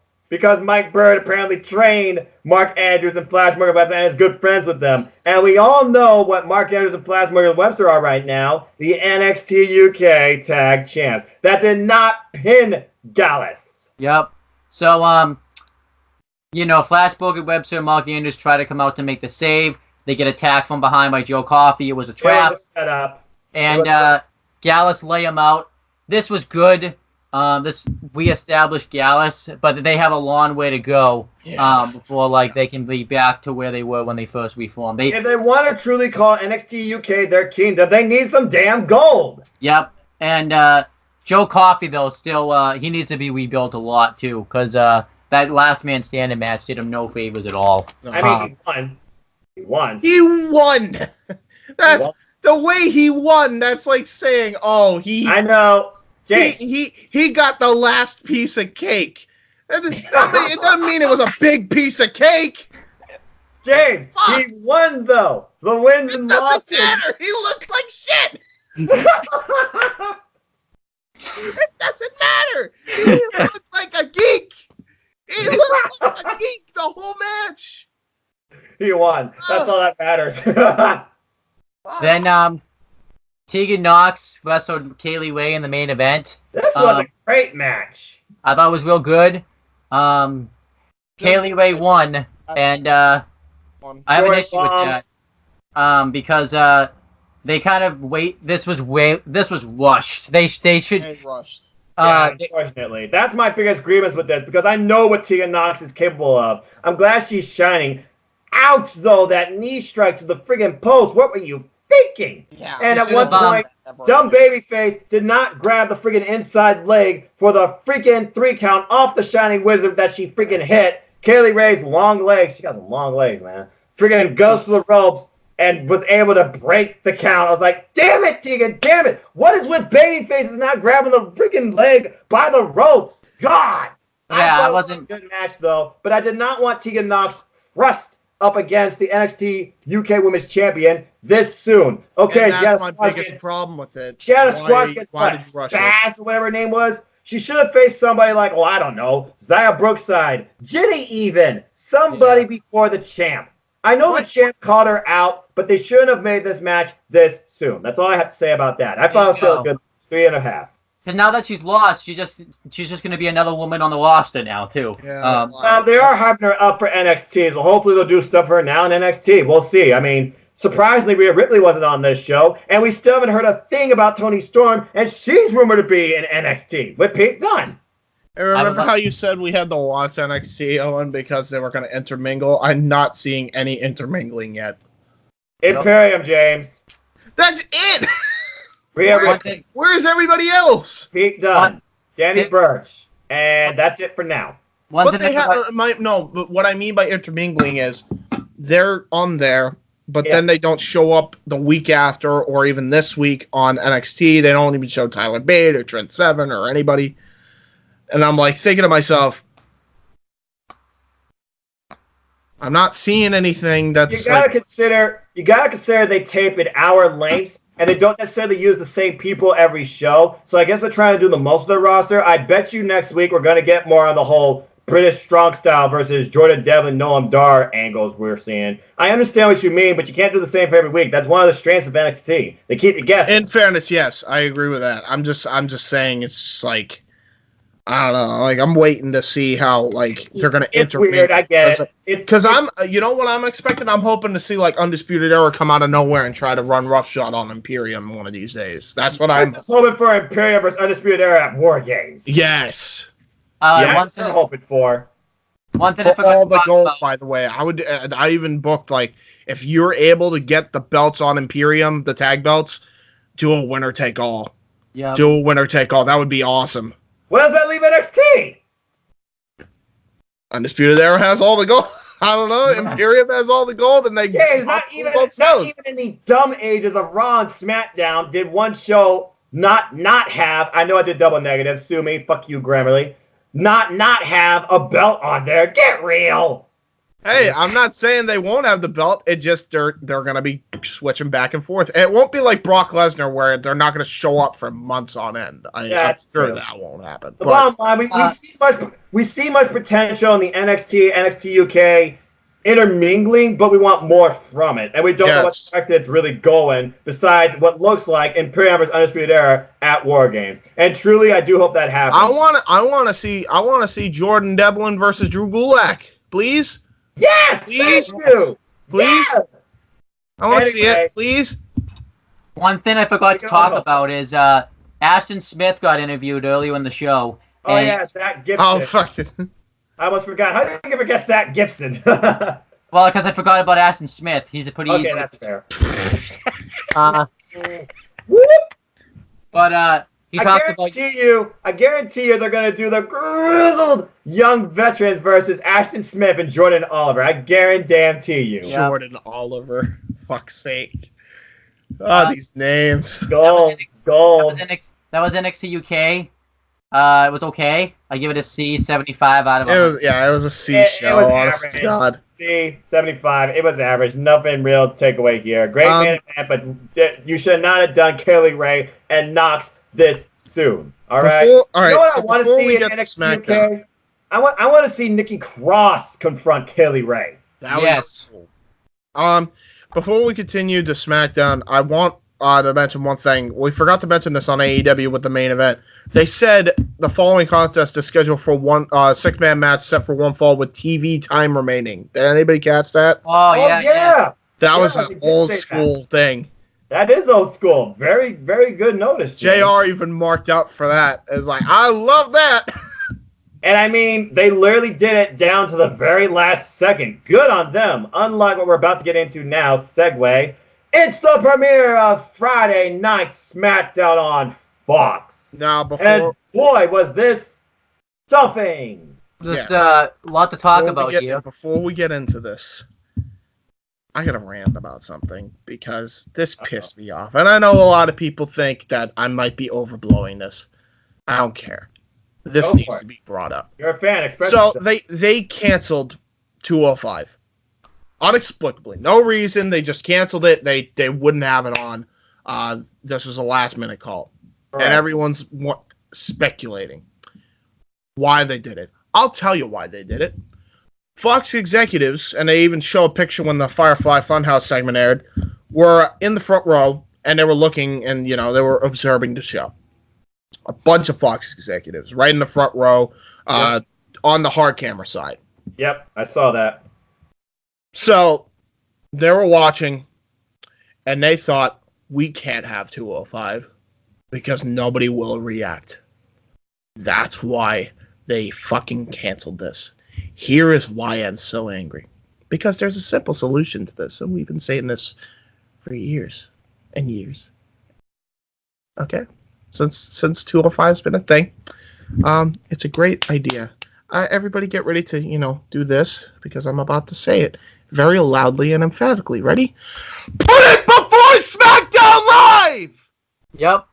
James, you just blew out everybody's eardrums. I'm sorry, headphone users. And I agree, it would have been smart to do that, but they did not. This infuriates me. Again, we were talking about how they're not maximizing their fucking time that they are given. They have 205. They decided to cancel it because they had it after fucking SmackDown. I hope these executives have now forced you to put it before the fucking show. Yep. Do you think the Fox executives actually care, though, about 205 Live? Because obviously Fox is driving the direction because they see that, they're going to be all over that. I hope you're right. They're going to be all over that. That's why they canceled it. Because Vince doesn't want to be embarrassed. Yep. Well, maybe if you put the fucking show before SmackDown, like we've been saying you should do for years, this wouldn't be an issue. Well, I mean, they got blood money, and I'm sure Fox would be in full support of that, so, God, this makes me fucking shake with anger. Yep. How... You want to know the fucking worst part? They had matches scheduled for this, and the guys that were on the fucking 205 show probably didn't know until last minute that they were going to be canceled. Absolutely. That's what pisses me off. You just took away a fucking payday because finally your dumb ideas fucking caught up with you, and now you're fucking paying the price for it. Let's remind you too, James. They're wasting money too because they had to pay for hotels, flights just to get to this arena. To get there. Fuck, this is WCW kind of bullshit back in 2000. Why are you wasting this talent? Why are you wasting your airtime? Why are you doing this? We've been saying and screaming and pleading, put this show before SmackDown. It's not hard. It's not that hard. Fuck. Noah, I'll just pissed about this than you are. Dude, it's not that fucking hard. I've been screaming this. I've been telling them put this before. I've been saying put this show before SmackDown. It solves the problem. The people react. Do you remember the 3 weeks they had this pre-taped and this was before SmackDown and the crowd actually reacted and it made the show even better than it normally would be? Yep. It was great. And then they went back to the fucking old formula. Why? Okay. Oh, God. If I may speak, as a proponent of hashtag 205 Live Matters. It does. I understand where James is coming from because I've always lived by the following phrase, for the main roster perspective that 205 Live matters, and it does not belong on the fucking kickoff show. Yes. But I digress. And I see what you mean with the fact they did cancel for 1 week. I don't want to jump the gun on anything. I know that Triple H says he wants to bring everything NXT UK and 205 Live under the NXT banner. However, it still states on WWE.com that 205 Live will be on Fridays. This had to have been a Fox move. I can't imagine why else they did this. It does infuriate me, but I'm waiting to see how it shapes out next week. I will not drive the rant like you or blow a gasket until I see officially 205 Live is no more. Why they did this for one last thing, I still don't know. I want to hear the reason behind it. I want to read the reason behind it. I really wish I knew the reason behind it, and I am a little infuriated like you. But the bottom line is this. We are getting a Cruiserweight title match next week on NXT. There's obviously going to be more to it after that will probably tell us what the future is of 205 Live. But until I see canceled, I'm going to remain composed and positive because I believe 205 Live matters. I hope they still do too. I'm fine with that, and I get where you're coming from. The reason I blew a gasket is the fact, again, it's like they treat it like the redheaded stepchild when it comes to Vince, and I fucking hate it. I hate it. There was no reason this had to happen. All you would have had to do was put this before fucking SmackDown. That's what they did with Main Event back in the day, and it was like back when it was actually good. I can't understand why you couldn't do that. And it's like, this is why people go to AEW and NXT. They don't care about the main roster because they don't care about us. Well, it's funny you mentioned that because I'm on Drew Gulak's Twitter. He said, and I quote, "Who did it?" And all these comments I'm seeing right now, everybody's pissed about it too. I'm pissed at the main event match. There's a lot of faces to be angry about in regards to WWE right now. I brought a ticket to watch my boys from 205 Live. Who took 205 Live away from us? I don't know, but I'm pissed off. Why the fuck you did this? Anyway, I can't yell that loud because my family, and I've got to be conscious about them. But I am pissed off by you, and I do hope things get better. But before we do anything else about 205 Live rant, which I'm going to save on my YouTube channel if I do find out it's canceled, let's get into Friday Night SmackDown and wrap this up. Bottom line, 205 Live matters. Respect it. Cruiserweight wrestling matters. Fucker. Yeah, Cruiserweight wrestling matters too. Yeah, absolutely. Like this really could have been avoided. They could have, they could have pre-taped it. Here I go. This is the moment where I need to now. Hey, I'm James, looking up cats. James, reply to Drew Gulak's tweet in a chain tweet. He said, and I quote, "Who did? I just retweeted it. I dare you to reply to it. I dare you to retweet it." I will. In fact, I'll do that right now as Owen gets on to the first segment. Owen, talk about Friday Night SmackDown. First off, I love the set. SmackDown, it's all right. It's definitely a better set than what they have. What they did have. Cool band. I like their music. I like the addition of lasers, ironically, right now. I think it really works. Okay, now we talk about the set. Let's talk about the show. Go. So we had some WWE.com exclusives. It showed since this was the 20th anniversary of SmackDown, it showed some underrated SmackDown moments. We had things like John Cena versus Eddie Guerrero in the parking lot brawl, Kurt Angle tranquilizing Big Show, Rey Mysterio and Chavo Guerrero's I Quit match in 2007, the Bro Kick versus the KO Punch, Mark Henry's historic tractor trailer pole, the New Day's debut, and John Cena versus Shinsuke Nakamura. Then it showed SmackDown Superstars you probably forgot. Tell me if you forgot about them. We have Mordecai, Amy Weber, Kazoni, Eric Escobar, and Hayde Vanson. There you go. Hold on. Yep. Repeat this? What? They did like a list saying like these are 5 SmackDown Superstars you forgot. And it was Mordecai, Amy Weber, Kazoni, Eric Escobar, and Hayde Vanson. What? Who? Moving on. Blank. No idea. Then we had the preview show. We had Kathy Kelly and Mike Rome hosting it. They went through and talked about how SmackDown made it into the dictionary. So you can watch the whole video on that. There we go. And the Miz. I tweeted. I'm good. There you go. Hold on. Cats time. I need cats. Cats. I need cats. I'm sorry. I need to I need to just. You already blew out the earphones of all the earphone listeners. Yeah. So this is my treat to everybody. Don't pay attention to this. Look at all these kitties. They're so adorable. There we go. There we go. Oh, that's a good stuff one there. Oh, fucking stop appearing. You're fucking weird. Okay. Oh my God! Look at him. Look at this cat. We have lost James. This has gone off the rails. No, you gotta look at the cats. Look at him. He's so cute. I don't think Noah likes cats. He's just laughing. I'm okay with cats. This is just crazy. All right, there we go. I'm good. All right. Back in a good mood. All right. Good. Then on the preview show, The Miz, Kofi Kingston. Oh my lord. The Miz, Kofi Kingston, Alexa Bliss, and Nikki Cross got interviewed and talked about like the debuts, their favorite SmackDown moments, and things like that. It was quite good. Yeah. Then we had the kickoff show. We had the host of Christina Thompson. One rant is I don't know who she was, and they never told me who she was, so that's a rant. They should have told me. Yeah. Booker T and Renee Young. It's sort of cool intro for it, where like Becky Lynch was talking to Michael Che, and Yep. now they did funny things like with saying, "Can you tell Stone Cold Steve Austin just to use the door?" And it showed like the glass broken. It showed like funny things like that. The Flairs get interviewed and talk about what it was like for SmackDown to be on Fox. Big E and Xavier Woods get interviewed, and this is when they reveal the new set. I really like the new set. I think it's really awesome.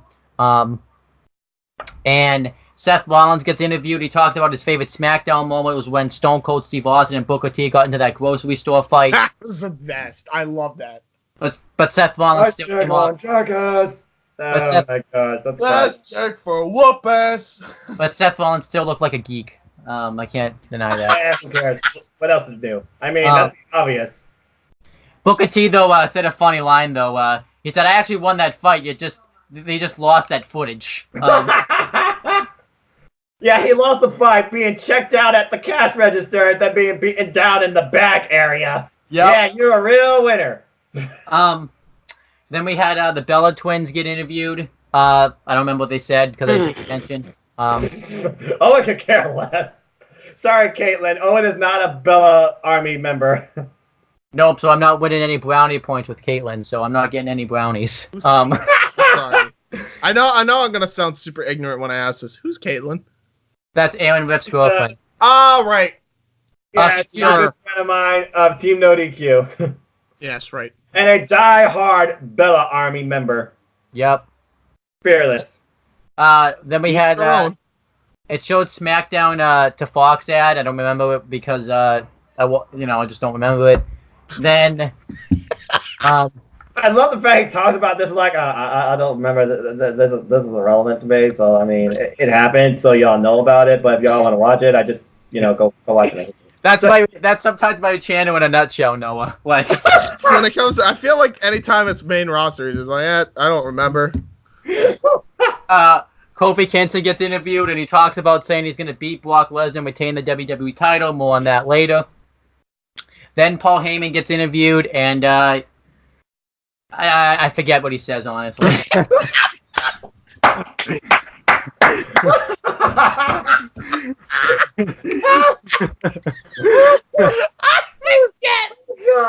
forget what he said.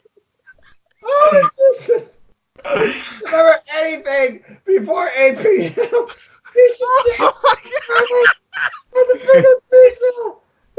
It's funny, I forgot it too, and I just watched it like 3 hours ago too. Like, oh my god, that's how irrelevant it was to you, Jesus.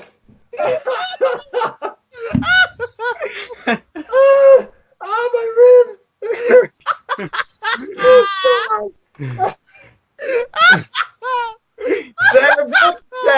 They reviewed the set.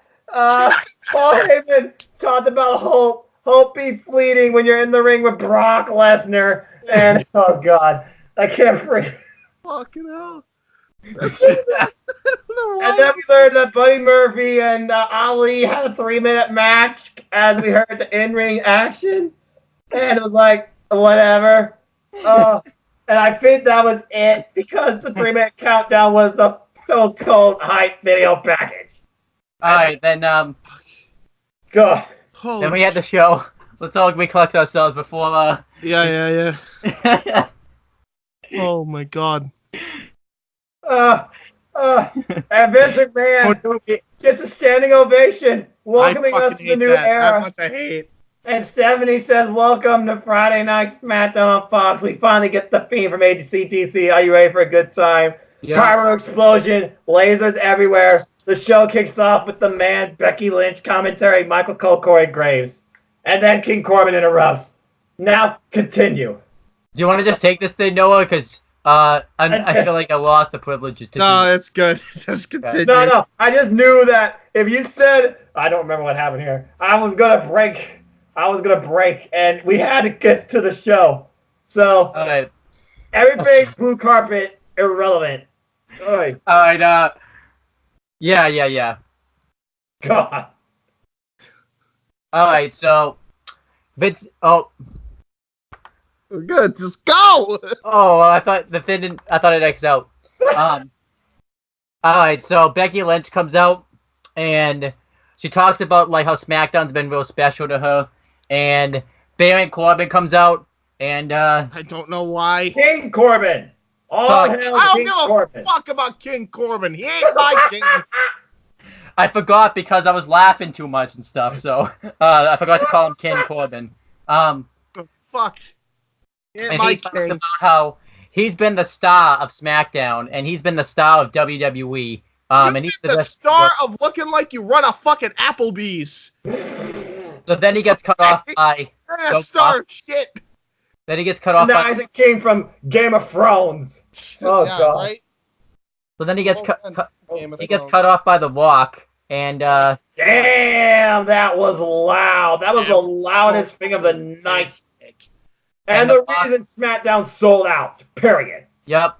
And The Rock says, he thanks everyone that put together SmackDown. This is a big moment for people. And he says, finally, The Rock has come back home. And he looks at King Corbin. He's going back to film movies like right after this, but Well, Hey, at least he got physical. sometimes you only have chance to go home once in a while. So, Yeah, true. It's like and, college. yep. So The Rock says that King Corbin looks like a Burger King wearing 35-year-old virgin. What's it? Cosplay? No, not cosplay. What's it called? Comic-Con cosplay. Comic-Con character. Yeah. Nobody is better on the mic than The Rock when it comes to insulting somebody. The best, dude. Yep. And then King Corbin says that he's the best. He's better than The Rock. He's better than LeBron James. Better than Becky Lynch. Better than the fans. And The Rock takes offense to this. And then Calls out his manhood. yep. King Corbin says that God. King Corbin goes. He asks The Rock says, "You think you're better than us?" And then King Corbin goes to answer, and instead of The Rock saying, "It doesn't matter what you think," it's Becky Lynch that says it. I loved that. And then they That was brilliant. Thumbs up Rock on and that. Becky have amazing chemistry. Could these two be a mixed tag team, a mixed match challenge next season? I want to see that. And then what was I gonna say? Oh, then By the way, Raw, take notes. This is how you make one of your nowadays stars not look like a geek to The Rock. yeah. So then Becky Lynch then says that King Corbin, is a something. It's basically she basically tries to get the STD chant to start for him, but she doesn't use. They spin it away where it still stays PG. It's pretty damn cool. And now that chant, every arena he goes to, The Rock has created a brand new chant. Thank you, Rock. STD. And then The Rock and Becky Lynch beat up King Corbin. Becky Lynch hits leg drops on him. The Rock hits the people's elbow, and he hits the rock bottom. This was great. And the best part is, maybe Seth Rollins should take notes. This is how to look cool. Like, Becky Lynch still looked cool. Like, she looked awesome. She looked awesome here. Becky She hit Corbin with the spin kick, too. It looked cool. Yep. Yeah, Becky This was put over by The Rock. Period. this segment is 23 thumbs up. If we can find 23 thumbs in the world. Oh, you'll find like 23,000 in that arena. And I bet you every one of them agrees with you. This was the best pick of the night. This is great. There is one thing I have to say, and it's obviously, long-term booking. Yeah. My mind always goes to. I don't understand why there had to be a King gimmick on Corbin. I don't understand why Gable couldn't have won the King of the Ring, and this is why, because I knew he was gonna just job out, But other than that, yay! Yeah, because we get to see King.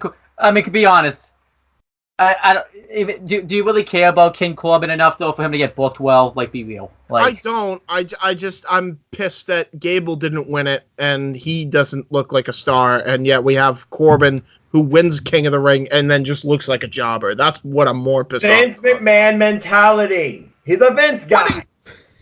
I don't get it. He's making him look like a bitch. Then As a king. Then the Boss and Hug connection wrestled Charlotte Flair and Becky Lynch. Nice. Why are they still called the Boss and Hug connection? Because I call them that. They come out like that, so I mean, it is what it is. We don't even have the Titantron or even the tights and the gear that say that, but they still match stuff like that. This match was definitely less than the Madison Square Garden one, but it was okay. Yeah, still okay. Charlotte Flair makes Bayley tap out to the figure 8. Honestly, a lot of people are going to say it didn't make any sense for the Boss and Hug connection to job out, but you couldn't do that segment with Becky Lynch and then follow up with her losing. That would have you couldn't. No, you couldn't. And hey, at the end of the day, it was Bayley that ended up tapping, not Sasha. So. Yeah. And to be fair, Bayley's been looking the weakest out of these 4 horsewomen, and she's supposed to be the heel here. And also, she didn't have a match for Sunday until now. I thought she was wrestling Candice LeRae. I thought that match. Yeah. Yes, James. She called her out on Twitter, said, I don't got a challenge. You want to face me? I would love to see that match. Real Bayley versus Candice LeRae, 2 women passionate about wrestling. But no, we got Bayley versus Charlotte again. Yeah, this match was okay. I gave it 2.5. Then Aaron Andrews, who again, WWE didn't tell us who she was. She's a Fox correspondent. Boy, does she look out of place. Interviews the New Day, and the New Day do New Day thins. And at least she did react. Oh no! Oh, I'm already cringing because I haven't seen all of SmackDown. Now I'm cringing. Hey James, this backstage interviewer for Fox actually reacted with the New Day. She wasn't robotic. Yeah. Well, okay. All right, good. all right. That's why I was worried. Then we had Please welcome my guest at this time. She's not that at all. All right. Well, I knew she probably wasn't that bad. I was more concerned with how Fox was going to react to. She actually reacted organically, had fun with it and stuff. She was not generic, robotic, or mute at all. But she did seem out of place considering she's a NFL correspondent. Yeah. Oh boy. Then we had Seth Rollins versus Shinsuke Nakamura with Sami Zayn. Before the match, the Firefly Funhouse thing comes up on the screen. And did Sami Zayn sound like Mario again when Shinsuke hit a knee? The match didn't last long enough for him to be able to do that. Sammy got nothing in, not a single word. Yeah, but Push Sammy! Firefly Funhouse, the Mr. Rogers version of Bray Wyatt's up on the screen. Rogers. At first he looks like pissed, like he's sinister, like he wants to destroy Seth Rollins, and then he just goes, "Hi, Seth." He introduces us to all the puppets. Because I think WWE wanted us to, because they knew a lot of new fans would be watching it since it's Fox. It's the premiere. They don't know who Bray Wyatt is or his friend. Bray Rogers or his friends are. So. And Ramblin' Rabbit's dressed up like Seth Rollins. He says he's a huge Seth Rollins fan. And Bray Wyatt says he's a huge Seth Rollins fan. So he said, why don't we do a practice match for Hell in a Cell? And he locks up Ramblin' Rabbit, who's playing the role of Seth Rollins, in with Mercy the Buzzard, who's playing the role of The Fiend, and Mercy the Buzzard eats Ramblin' Rabbit. So this is now the 6th time that Ramblin' Rabbit's died on this show. We need a compilation of all the deaths of Rambling Rabbit. Yeah. Cindy loves Rambling Rabbit, a lady from No DQ, and it just hurts her when this happens. Poor Rambling Rabbit. He's the freaking. She must have a heart attack every time she sees it. Then fuck. Probably. So then Bray Wyatt says that things are going to get very, very bad for you this Sunday, Seth. And then he just ends it by saying, see you in hell. Bye. It's great. Fantastic. Did you see the reaction? There's a picture of the reaction of the Fox executives in the front row. And one's just like perplexed. One is just, why am I here? And another one is just red, laughing. Yep. They're Well, like, at least somebody that sums understands up Fox everybody's like- feelings of this segment in a nutshell. Yeah. So then Seth This is Rollins and football, boys. This is sports entertainment. Yeah. Seth Rollins and Nakamura proceed to have their match, and Seth Rollins and Nakamura got like no offense in, but the match didn't last long enough. Isn't he the cruiserweight? The cruiserweight. Still got 205 on the brain. Yeah, I don't think. Is Shinsuke the Intercontinental Champion? Yes, and he has no match this Sunday. Great. So Speaking of match, this was not a match because it didn't end. Seth Rollins goes for the stomp, but then the lights go out. We hear that like ominous music that takes place when the Fiend shows up. When the lights come back on, Seth's on the stage looking for the Fiend. I even love how Nakamura was even scared, like he was afraid the Fiend was going to attack him. But That was pretty cool. That was cool. Yeah. The Fiend hits the mandible claw on Seth Rollins, and he like throws him off the stage. It's fucking insane. I don't care. Throw all wrestling logic out the window. If if Wyatt doesn't win, we riot. Yeah. Oh, I thought you were going to This say, is if Wyatt great. doesn't win, you're never watching Raw or SmackDown again.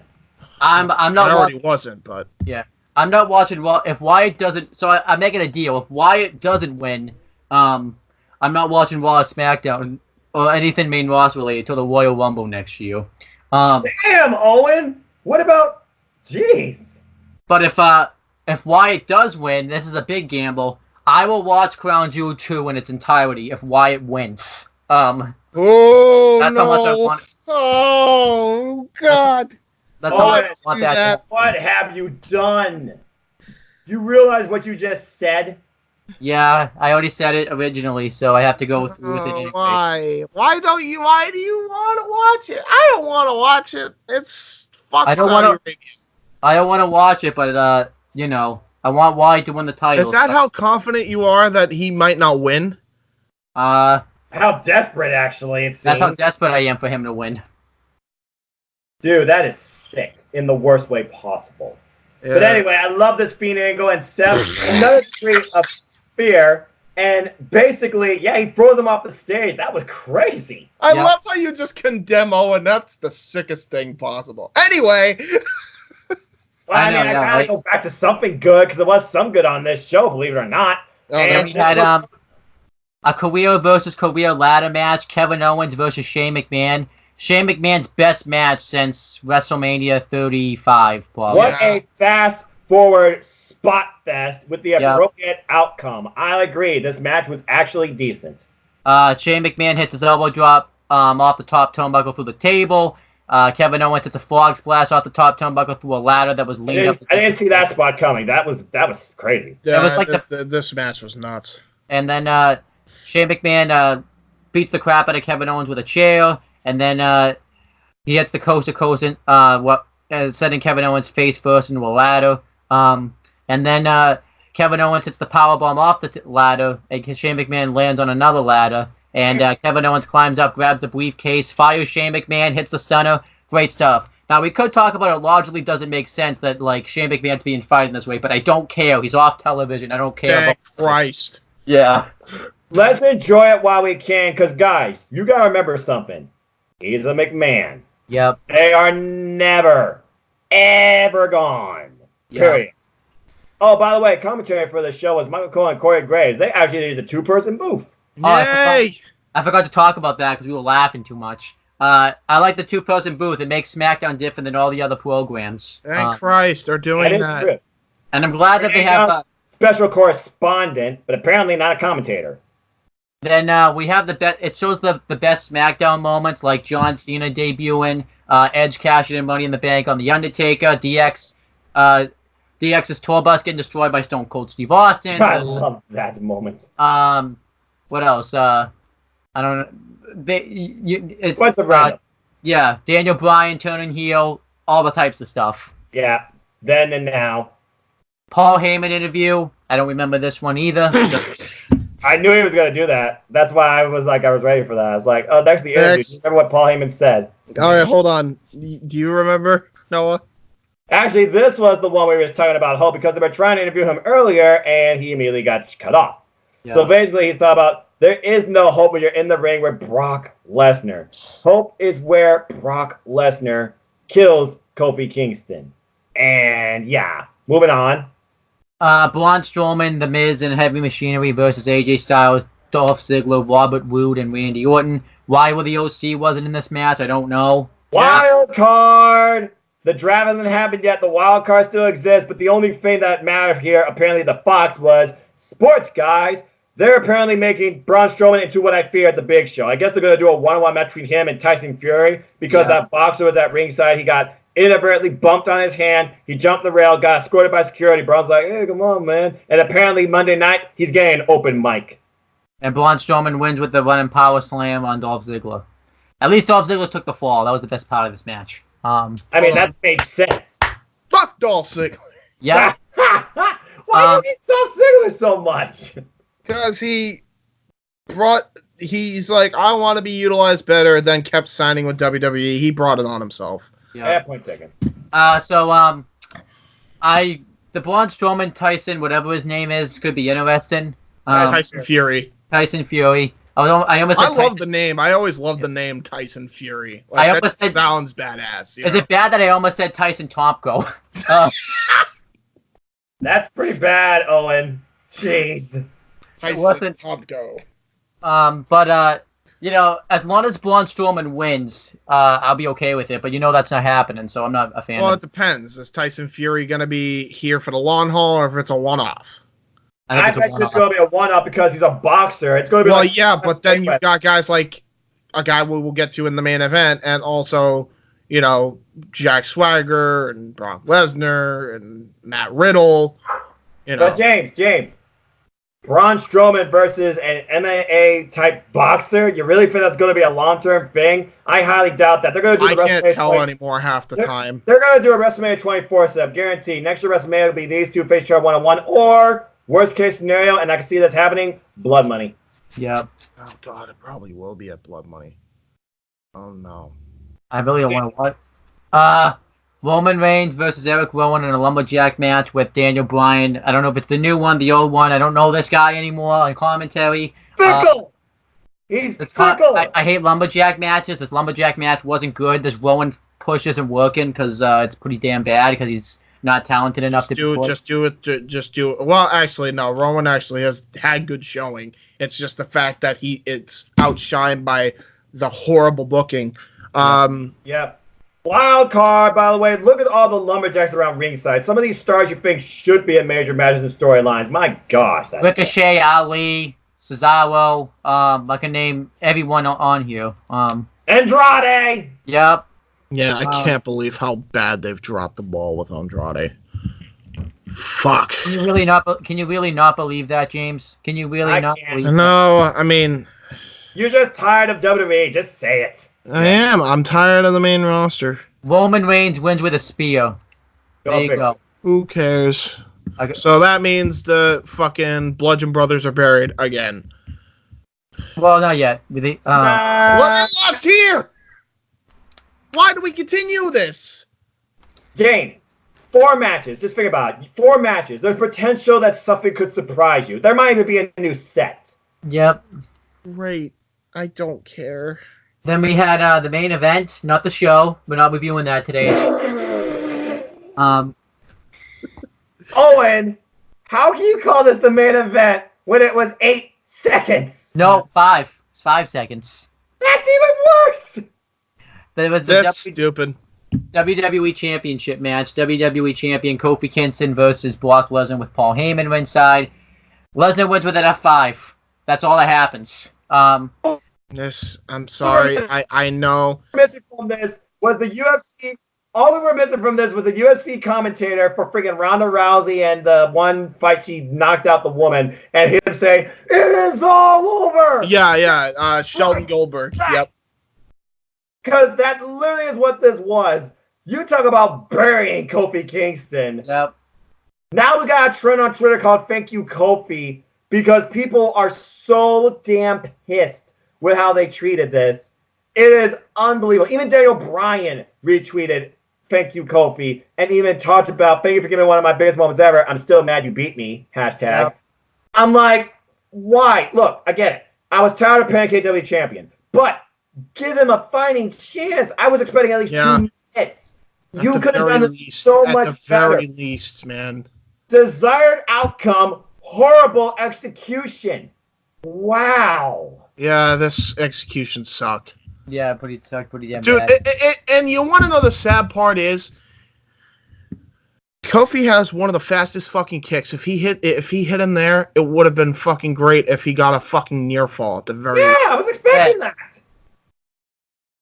Didn't even happen. No, he gets F5s, and I'm sorry. This sucked. This sucked. I agree. 0. Bell rings, Kofi wins.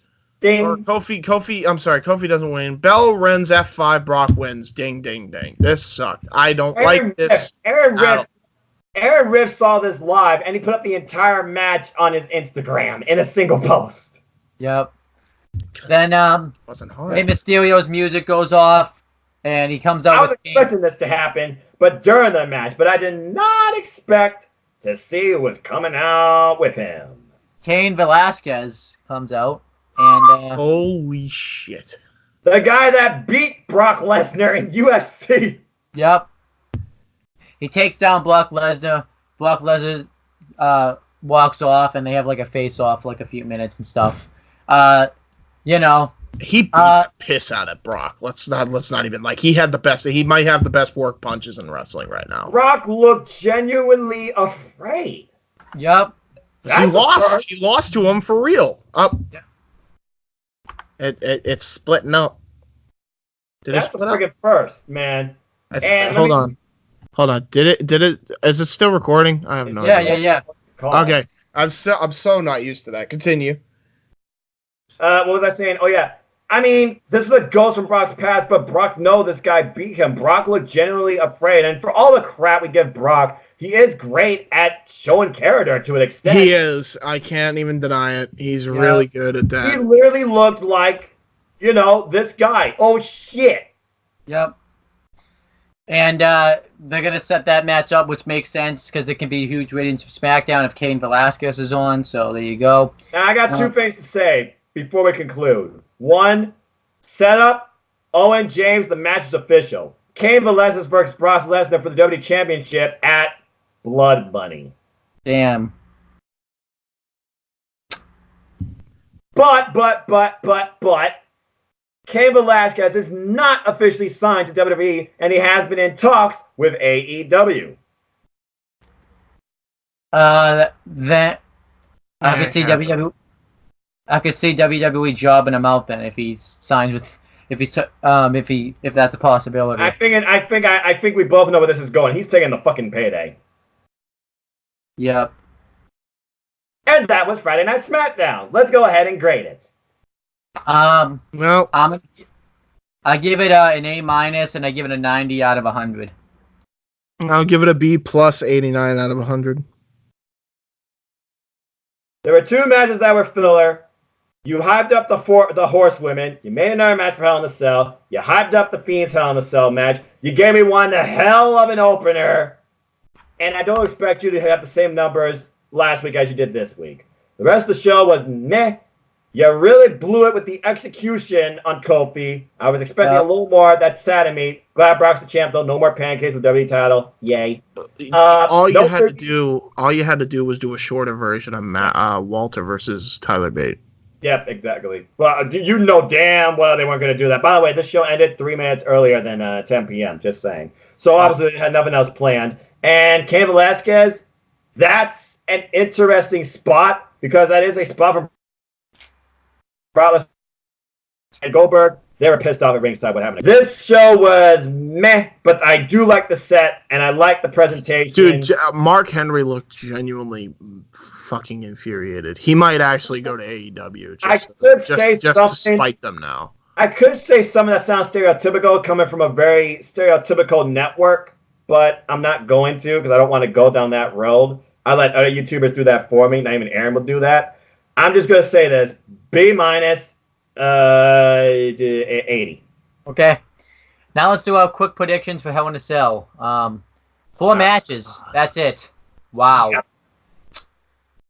Here's what I'm hoping. We finally go back to the old school days where pay-per-views are about quality, not quantity. This pay-per-view doesn't go even 3 hours, maybe 2 3/4 if we're lucky. Yep. We get some surprise, and you're going to be one of two things.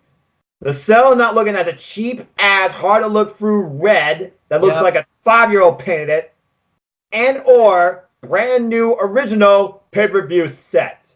With that being said, let's get these predictions done.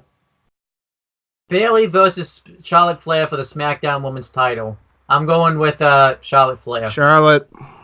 Look, you gotta do something to bring Bayley some sort of credibility, all right? She beat Charlotte, cheap, quick finish. This is gonna be a longer match, but somehow you've already made the heel look extremely weak. I feel like this is the moment the heel's gonna retain. I'm picking Bayley to retain. Daniel Bryan and Roman Reigns versus Eric Rowan and Luke Harper. I'm going Daniel Bryan and Roman Reigns. Daniel Bryan and Roman Reigns. You saw the handshake. This seems like a one-off thing. I really do hope this is not like I'm a higher power, it was me all along type retcon thing. I'm actually going to go with Roman Reigns and Daniel Bryan for the win. Hell in a Cell match for the WWE Raw Women's Championship. Raw Women's Champion Becky Lynch versus Sasha Banks. Sasha, fuck it, I don't care. I'm gonna go Becky Lynch. I don't think it's. I feel like Sasha's not the opponent to beat her. She hasn't looked strong enough to beat her. There's not enough star power in WWE's World's Women's Division where if you take the title off Becky, you can build another credible feud. Becky has to retain. Yep. Universal title, The Fiend, Bray Wyatt. I'm not saying anything else. Yeah, The Fiend. If it doesn't happen, then this is one of the biggest mistakes that WWE has ever made, and you will truly institute people turning away from your product. The Fiend has to win. Yeah, The Fiend generates interest, and a lot of people could say it's too soon, but like, and that's why it won't. You know what? No, that's why it won't happen. Don't dare. I'm changing my pick. I'm going Rollins. I'm going Rollins. They're gonna do it, and we all know that we have that sinking feeling in our gut. They're gonna do it. I'm going against your logic. No, the Fiend has to win. I would hope. I'm hoping he wins, but I'm picking Rollins to win. I'm hoping I'm wrong. Yeah. I pray to God you're wrong too. That concludes this week in wrestling. My God. Yeah, we're not gonna. I'm gonna look up more cats because that depressed me. There we go, Kitty. James will look up cats. He's so cute. James will look up cats. There we go. All right. We lost. I'm good. Right. That's it. I saw that one cute cat. I'm good. All right, so let's do the. By the way, I will say we promise we won't make these this long because it's just we had to do it this time because we had to. Talk about it. It was a huge week in wrestling. There was some great stuff here. Oh, by the way, we almost forgot. There was one more thing we did forget. Marshmallow was 24/7 champion. He lost at the same night. Kamala's champ again. I don't give a fuck. Yeah. How about that? And there's also Punk. We forgot Punk. We need to talk about Punk. Oh, yeah, that's right. That is the last story. So apparently Punk, who says he would never go back to WWE to wrestle, he did say, never say never. If they're willing to work with me, something might happen. So apparently we did learn that WWE Backstage is official. It will be hosted by Renee Young, and Booker T will be with her. Now, is Booker T the permanent correspondent with her? They didn't say he was a host. No, it said host Renee Young. This potentially might be CM Punk and Renee Young work together on a WWE-based show for Fox. And this probably means that it opens the door for CM Punk to possibly sign with WWE because one thing could just lead to another. He said he was willing to sign as long as it means he doesn't have to wrestle. He refuses to wrestle for them. So there you go. Yeah, he's an idiot. I'm sorry. I know that's going to sound harsh for me, but I don't know why you would ever go back to a company that literally made your life a living hell for 8 years. I don't get it. Yeah, That's what it was. Like on and off, his life was a living hell from that company. Those 3 letters should be giving him nightmares. And instead of, I don't know, like if he didn't want to wrestle again and if he wanted to be on a part-time schedule, I feel like he could have worked out something with AEW. I feel like he did it just because he wanted more money. And he's and everybody's like, he's not going to come back to wrestle. He is coming back to wrestle. If he's going to be with WWE, he's coming back to wrestle. At some point, it won't be now, but he's coming back, and I don't know why. I, honest to God, don't understand why. Yeah. I think it was because the minute he wrestles, he's going to get buried, and he's going to look like he how bad he was when he was fighting with Kane. Yep. James, again, he says he's willing to go back as long as it means he doesn't wrestle. If they don't put in a no wrestling clause in his contract, he's not going back. That's all you have to think about. I hope. God willing. I think if he's not gonna here's the thing. I think he wants to wrestle. That's what I don't think people realize. I think he does want to come back to wrestle. So he's going to wrestle.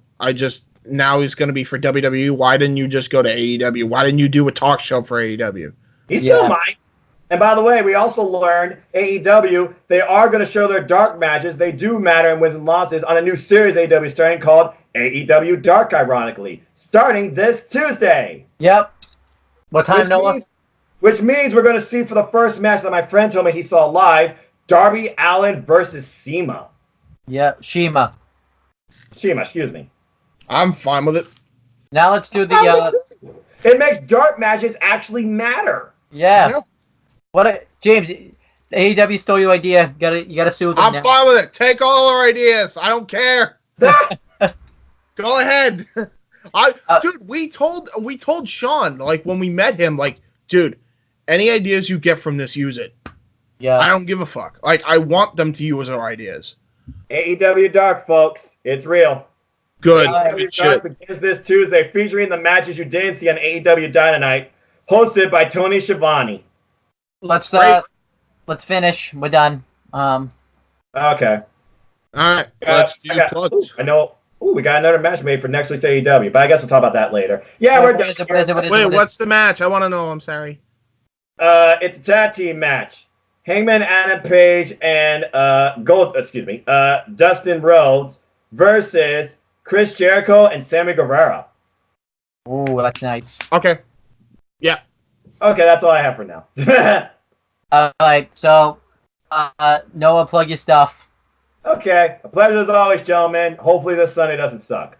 Ladies and gentlemen, you want to know more about me? Know this. I'm just a simple man and a lifelong fan of wrestling. So if you want to follow me, talk anything wrestling, the 5 brands, WWE, AEW, New Japan Pro Wrestling, Ring of Honor, Impact Wrestling, Independent Wrestling, support Independent Wrestling, folks. Look me up on Twitter, nodq.com/Noah, takes you to my Twitter page, or follow my simple YouTube channel at youtube.com/user/Noah Foster 210. Coming soon, I will be doing New Japan Pro Wrestling, King of Pro Wrestling predictions, AEW, NXT, Wednesday Night War Week 1, post address of my own, maybe with James, maybe with Chris, I don't know, depends on my schedule, and other stuff as well. We'll see what the future holds for my Series 205 Live Matters come next week, Wednesday, I'm sure, so stay tuned for more on that. Support NoDQ, the reason I'm in YouTube, forever indebted to my friends and family in there. Buy a shirt, buy merch, buy something. Just do it. NoDQ.com/merch. Follow NoDQ on our social media platforms. Your opinions matter. And stay tuned, of course, for Team NoDQ and all of our Hell in a Cell predictions and coverage. And as always, I'd like to close. Support your wrestling outlets for big and small. And let's keep growing this incredible wrestling community together. Simple as that. And be elite. Be elite. Yeah. I'll go next, I guess. You guys can follow me on YouTube, youtube.com/user/JHebertside95.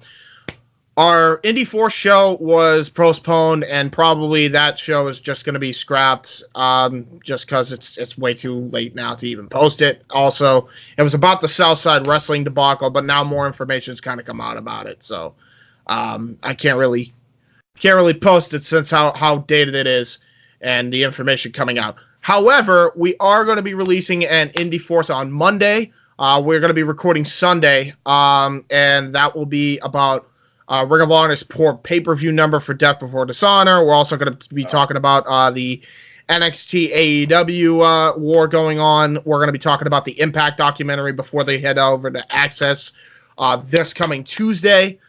So all a bunch of good shit coming on to that channel. Check that out. That's youtube.com/user/JHEBERTSIDE95. Also, check me out on Twitter if you have any questions at JHebertside95. Can I ask you a question? Yes. What's your question? I'm gonna ask it on Twitter. Can it's only you said I can only do it on Twitter. Oh, okay, yeah, go ahead. He literally broke your friggin' stance. Go ahead, ask a question. Oh, look at that, Chris Jericho. I don't have a question. I was just clowning around. I know. Chris Jericho gets attacked by Cody at Comic-Con. Oh yeah, that was awesome. We forgot to mention that. I saw that already. That was awesome. But yeah, continuity. Yes, and check out my CAW Wrestling League. Keep watching Immortal if you haven't. If you already watched it, watch it again. YouTube.com/user/WYW Pride. And basically, check out this channel because I edit it, and I edit my channel and everything. Yeah, I'm an editor, you know. That's it. So yeah, this channel's already been plugged. Check out On the Talkinator for all my non-wrestling videos and CM Brothers for all other videos coming up on episode 400 soon. So that's pretty much it, guys, and we will talk to you guys later. Have a good day, folks, and enjoy wrestling. Take that work week off, 5 days in the bucket. Fuck it, you got a boss who's a jerk who doesn't. Throw on some Wu-Tang, bring the motherfucking ruckus. There is no pretext. We are living and we love it on a budget. Never mind, we just nudge it to the side. Give the kids a little time. We are living till we die. Focused and we hustle, but we still be getting high. No exception to the rule. Do what you do to get by. Cause clock keeps ticking like a metronome, and my thoughts keep telling me to get me home, but my balls keep